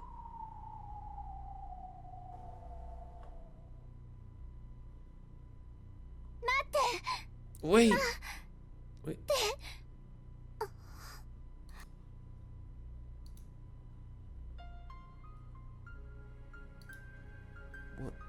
What was I doing? Was I talking in my sleep? Apparently, I gotten out of bed, stretched out my hand towards it, and said, "Wait." This isn't the first time I've woken myself up by saying something strange in my sleep, but I don't remember ever waking up to find myself out of bed and standing up. Could it be what they call sleepwalking? Am I just tired? I got to sleep. Gotta go back to sleep. I turned around to face my bed. My bed wasn't there. There was no bed in this room except the one I just turned my back on. If I'm the only one in this room, and the only bed is the one behind me, that must mean it's my bed. That feels wrong for some reason. Bed sheets are all disarranged as though someone just slipped out of them. Someone? This is my own single-person room. So that there is my bed and the rumpled sheet mean that I had just been sleeping there until a second ago, don't they? But for some reason that bed doesn't feel like my bed. But I, Shannon, have a single-person room, and I was the only person to be given one, while the other kids had to share. So there's only one bed, and it must be mine. 私 Am I just 疲れてる tired? のかな I wonder. I must just be half asleep. I have school again, first thing tomorrow. And after school, I'll go to the mansion, help out with some work, and then I want to talk to Kumasawa-san about the novel I just read. 寝よう Time to sleep. きっと疲れてるから I'm おか probably しなことを just 考え worn ちゃうよ out ね that I'm probably just so worn out that I'm imagining things. おやすみなさい Good night, Shannon. Shannon. 布団に包まれ Just て crawl in bed and close your eyes. もう And you won't have 何 to も think 難 about しいこ anything とは考えな complicated. くていいんだよ I went back into my bed. I felt a bit uncomfortable. It felt a bit uncomfortable to crawl into a bed that wasn't mine. Still, I might just have been getting so sleepy. Scusate. Still, it might just be because I'm getting so sleepy, but it's starting to feel as though this is my bed after all. I'm just half asleep. 私は I シャノ am ン Shannon, 一人ぼっちの使用 a に lonely servant. 時々失 I 敗も mess し up ちゃう from けど time to time, 誰からも愛さ but れ I る want to become a kind servant who everyone loves. おやすみ Good night, 私 me.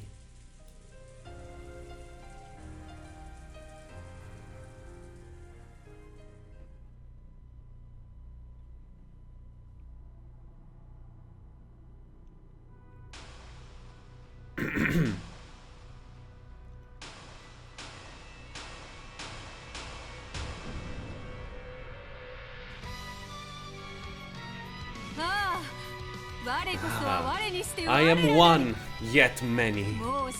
I have grown tired of playing the servant. I have grown tired of playing the human. From this moment forth, from this night forth, I am Beatrice, the golden witch Beatrice who has lived for 1,000 years. Praise me, servants. Have fear when you have chosen for the night when you are chosen for the night shift. On the nighttime island, the mansion is my place, and that is my time. Oh, I am one yet many. Yes, let our world swallow up everything. It is like the raging seas. Well now, let us drink the mysterious moon dry tonight, with a human book as a side dish. You call this mystery? You call this a locked room? You call this a crime impossible for humans? Don't make me laugh. With all these holes and weak points, you call this a crime impossible for humans? There is no splendid locked room magic capable of astonishing me. Oh, not there, not there, not this, not that, all of them. Pathetic. It throws out a chuckle, but leaves me unsure which is the side dish, the moon or the book. If I get tired of mystery, I can change myself into a butterfly. I can flit about the island, the mansion and the vast forest at will. Follow those cowardly servants as they do their nighttime rounds, and when they check to see that a window is locked, they'll see me laughing at them in the reflection of the glass. I can be fickle and do as I please. Pranks at night will probably be a lot of fun. Yes, my mind is made up. I will play that starting tonight. How pleasurable! Tonight will truly be pleasurable. In the world of witches, the only limits to your funds are the limits of your imagination. My imagination shall become the source of my magical power. Very well then, this will be fun. I shall allow my imagination to grow without bound, and with it, I shall swallow up the entire island. All nights on this island belong to me. Oh, how refined and pleasant are the days of a witch.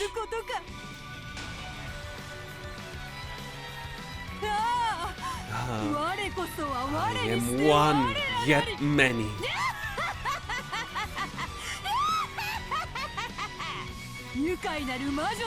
Here's to the wonderful world of witches.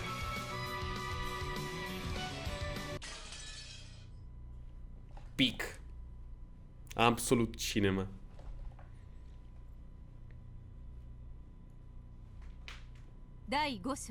Act 5. A new element.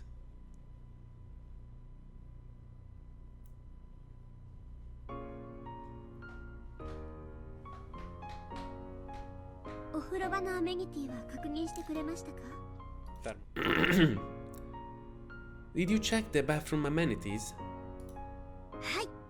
Yep, just went down the whole list. Questo è Mammon. Did you make sure that they were facing the right way when you set them down? Yes, of course. Everything is as the list says. Thanks. Genji-sama, the guest rooms are ready now. Good work. Make sure you check over everything with your own eyes, Shannon. Also, Madam has ordered us to change the tablecloth in the dining hall again. My, hi, why again?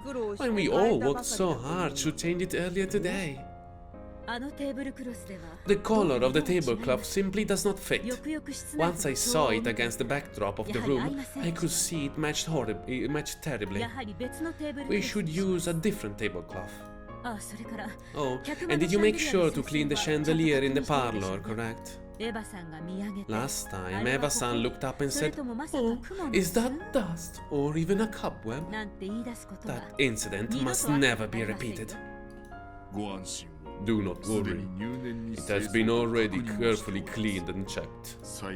It will not perform a final... I will now perform a final check on everything myself. Is that so? Very well. I will do the same. Shannon, take the young servants and prepare a new tablecloth. Try to find something white with a bit more of a clean feeling. Yes, as you wish.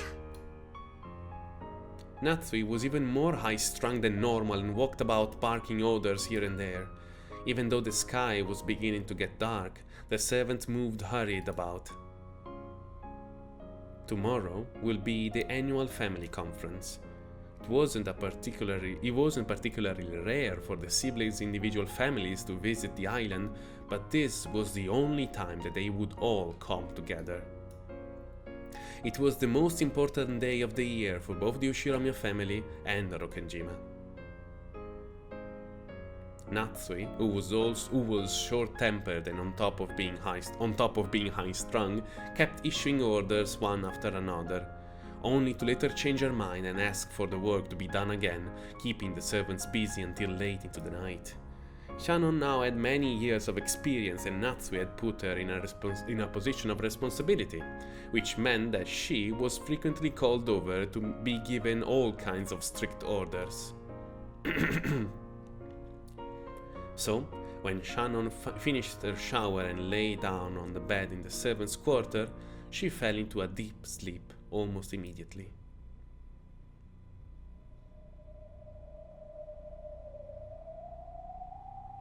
I can hear the sound of wind coming from somewhere far away. It's a bit different from the sound wind outside of a room could make. It's almost as though I'm sitting in a deck chair in the rose garden, turning over in my sleep, with the feel of the wind in my hair. That's right, the feel. This isn't a sound, it's a feeling.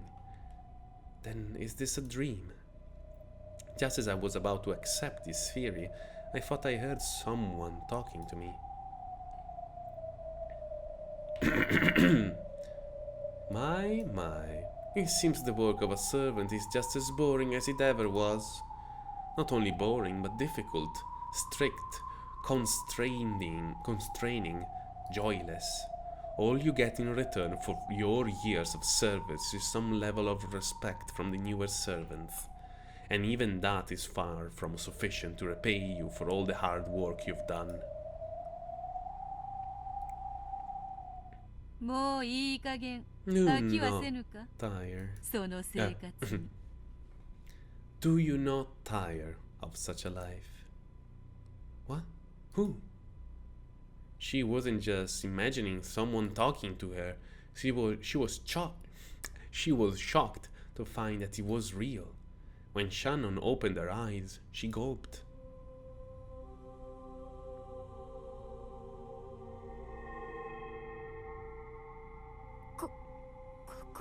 This place. She couldn't see anymore. She was literally stunned silent. Shannon, who had been sleeping on a bed, was somehow in a rose garden.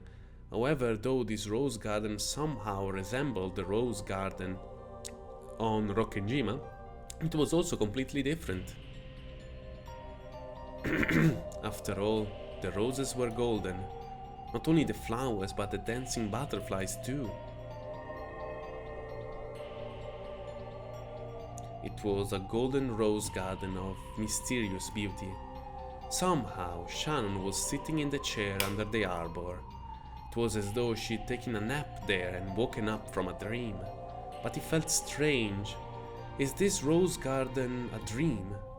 For some strange reason, it even felt as though my entire life up to that point had been a dream, and then I had finally awakened here. ようこそシャノン Welcome, Shannon. 黄金の Welcome バラ to my 庭園 golden rose garden.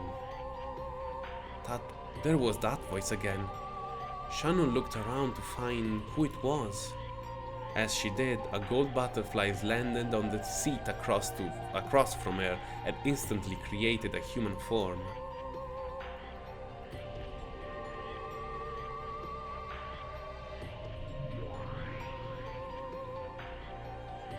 It has been quite some time, Shannon. 元気であったか Have you been well?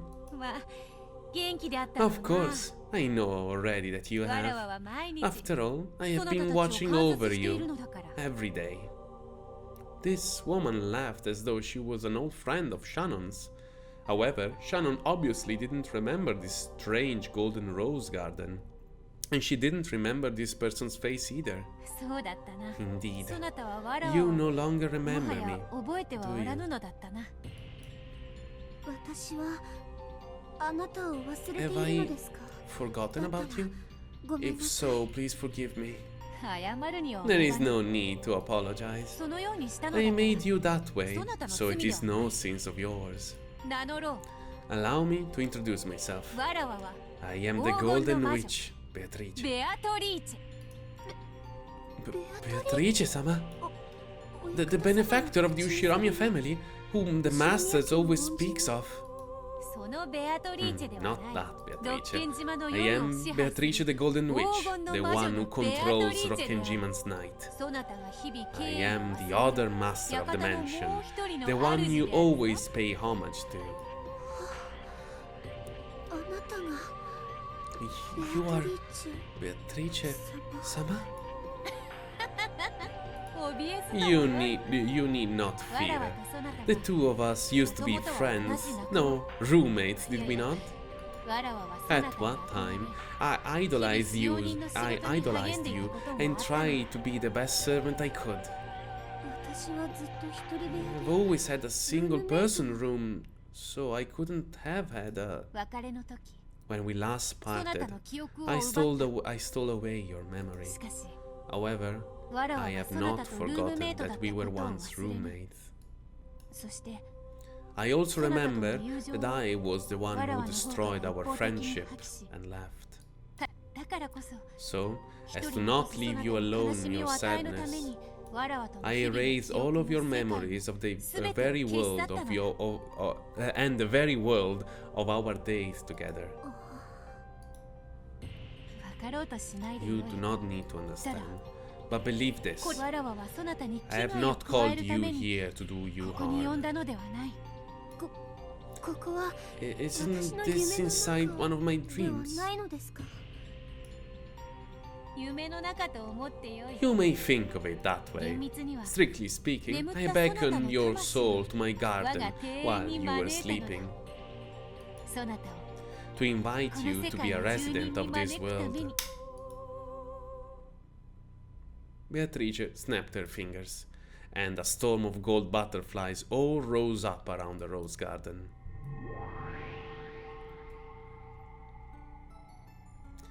As the cloud of gold butterflies danced over the table, a gorgeous tea set appeared. There were teacups and a teapot, more elegant even than those used by the Ushiromiya family. The tea filled the cups to the brim and had a sweet rose scent, one which Shannon had never smelled before. Before there was even time to be amazed by the scent, butterflies started to gather one by one on the table, and a tea stand sprouted right out of it. It was like watching a magical mushroom from a fairy tale kingdom grow out of the ground. The many-layered tea stand was filled with beautiful cakes that were deserving of being called edible jewels. Of course, there were also lovely light brown scones. The honey truly was golden honey, with bits of gold leaf dancing through it. It seems the Ushiromiya family holds tea parties from time to time, but those cannot compare to mine. Incredible! I never seen anything like this. Even if you had, it would only have been as a waitress. You are my friend. I need no waitress. After all, I am a witch. That is more than enough. Come, do not be shy. Stuff yourself to your heart's content. Thank you very much. That was all Shannon could manage to say. It would be hard for anyone to say much more after being suddenly invited to such a beautiful tea party. Let us begin with black tea. The milk is fresh and the sugar is so delectable that you almost want to eat it raw. But I recommend that you try your tea straight first, with nothing more than a single rose petal floating on top. It will surely be so delicious that you'll be unable to drink the black tea of the human world ever again. Laughing happily, Beatrice opened not a sugar pot, but a rose petal pot, picked up a single crimson petal, and floated it on her tea, after relishing its scent. Shannon did the same, picking up a single petal and smelling the aroma. It smells so wonderful. Is this really the scent of the roses in this world? I am glad you enjoy it. I bred this rose simply for the purpose of using the petals with black tea. If you crush them, they are also splendid for making jam. That goes better with scones than anything else imaginable. Do you want to try it? Sure, just a bit. Sta facendo venire una voglia di tè. Shannon had been invited to this witch tea party suddenly. However, the witch seemed so truly innocent, and her smile as she played the hostess was so happy that it made Shannon want to smile too. The tension in Shannon's heart gradually faded, and she started to enjoy her chat with this witch. Servant work really is tiring. I remember it well, particularly cleaning the windowsills in the chapel. How surprising! So you worked as a servant once too? For a short time. You probably don't remember, but I worked alongside you. I was a clumsy fool who always lost things. You were my idea of a perfect servant and the person I looked up to. That makes me even more sorry that I can't remember. There is no need for apologies. Here, you are not a servant, but my friend and guest. There are no inconveniences here, no trials, nor boredom. I can give you anything you desire.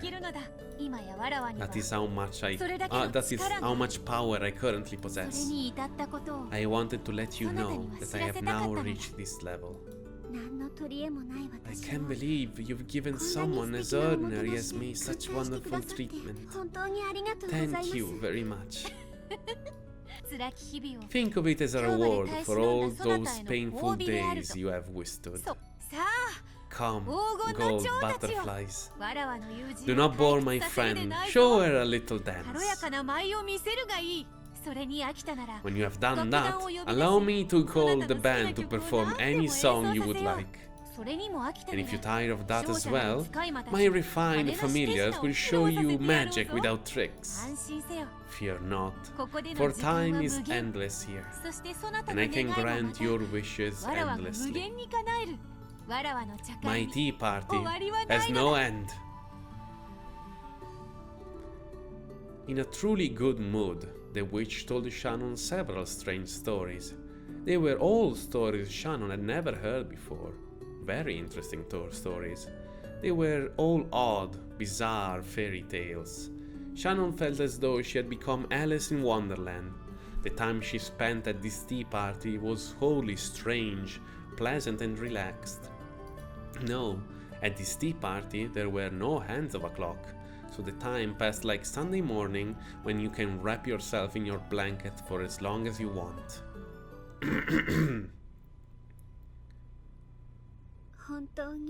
I can't express how grateful I am for this. There is no need for thanks.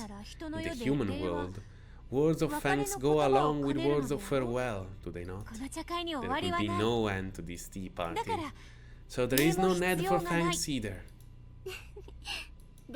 But I am grateful. Thank you so much, Beatrice-sama, for this wonderful tea party. But all dreams must end, so must this one.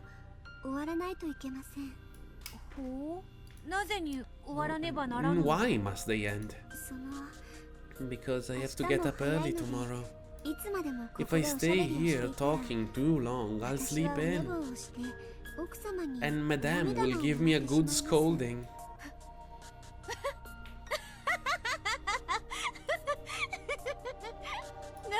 Why are you so anxious to return to the world of that short-tempered Natsu?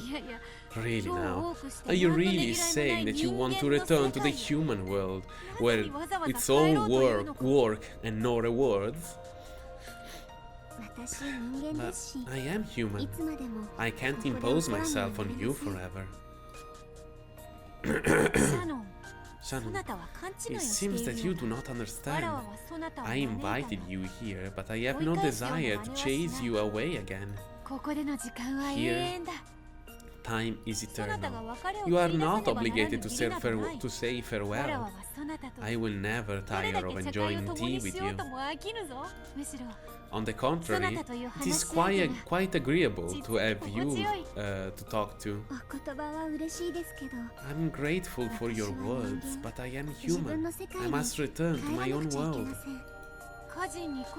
That colorless world where you waste all of your time with school and your job, and the family works you to the bone. Why do you want to return there? Despite all of that, it's still my world. Shannon, that sort of world really need to be yours? Let me be honest with you. Shannon, I didn't just invite you here. I came to take you home. Take me home? Once, I tried to become a good servant like you. Then I became fascinated by witches and became one myself, learning all the pleasures of magic. And now I've come to take you home. Beatrice spoke quietly and slowly rose from her seat. Shannon, the world of witches is truly is more fun than being a servant. This tea party is nothing more than a mere welcoming party for an old friend. We can hold as many fun festivities as we desire. Yes, endlessly, eternally. Now that this gold rose garden had finally been completed, I have reached my goal. This place is paradise. Yes, let us call it the Golden Paradise. Now that it has been completed, I have come to welcome you in.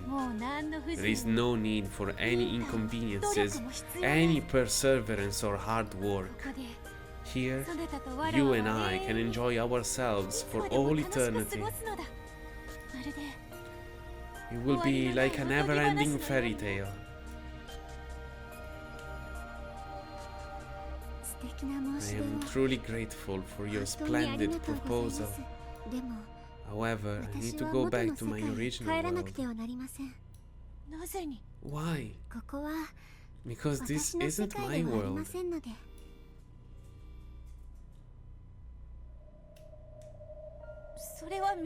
I acknowledge it. This is not the world you have lived in until now. That is why I have invited you here. From this point forth, this will be our world. You are no longer a guest. You are the second master of this world. You need not show any restraint for my sake.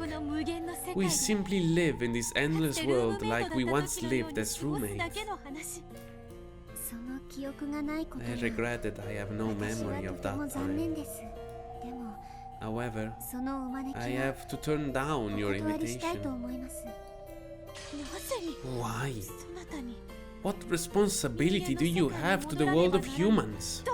What duty do you have to return there? True, the world of humans, or the world of servants, is busy all the time. Madame is strict, high-strung, and has a short temper. It'd be a lie if I say that everyday chores weren't a pain, and having to balance work with school is even harder. Beatrice had watched over those painful days the whole time.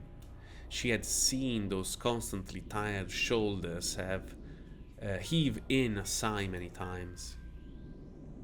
That was why she had invited Shannon here, to this golden paradise. She had tried to give Shannon a perfect welcome, to truly make her happy. So why had Shannon selected her original world over this one? Beatrice was overcome with shock and completely unable to understand. I have given you the perfect welcome to this paradise, and the days to follow will be even more fun. So, if you still choose the human world after all of that, does it mean that you find something there that is even more fun than the pleasures of witches? That's right. There are things in the human world that are even more fun than magic. Absurd! That can't be! Yes, it's true. Shannon's expression was soft. However, her words were firm.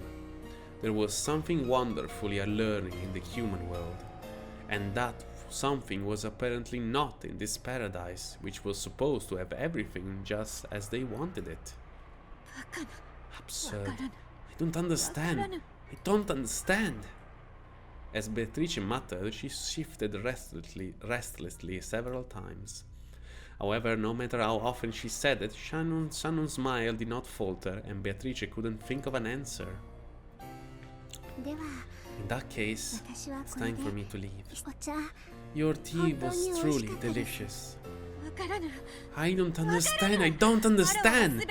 I am the great golden witch, The one who can have infinite quantity of anything I desire. You tell me that there is something I cannot obtain? Yes. I want to know. I believed I had everything, so tell me what it is that I lack. I think that you already know. Isn't that why you invited me here? Are you trying to speak in riddles to a witch?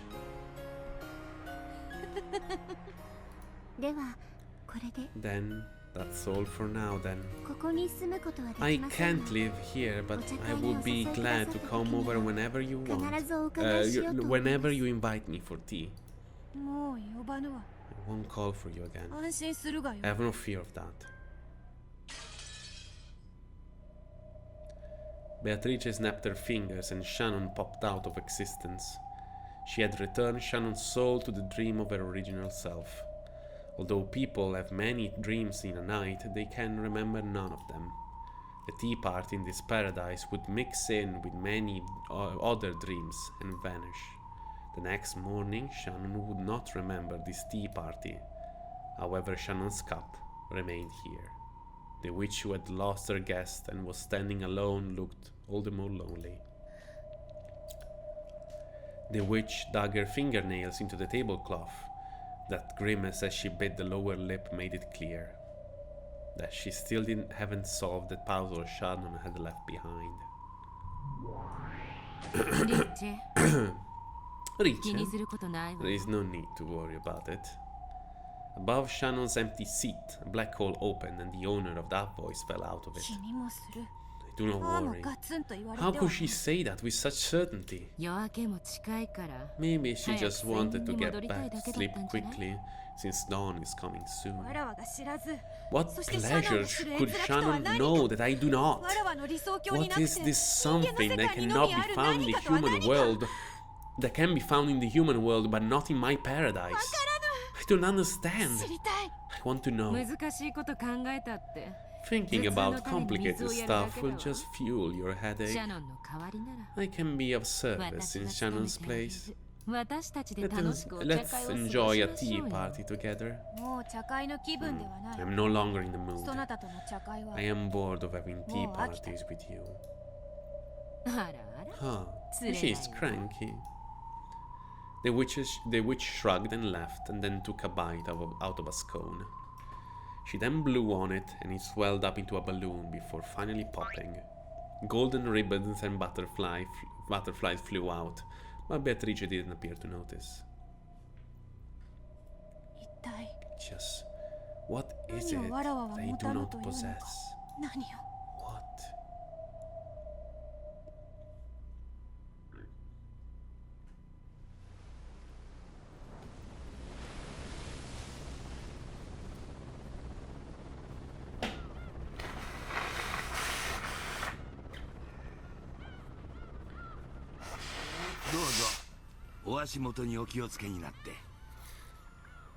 Sembra un buon punto, esatto, stavo per dirlo io.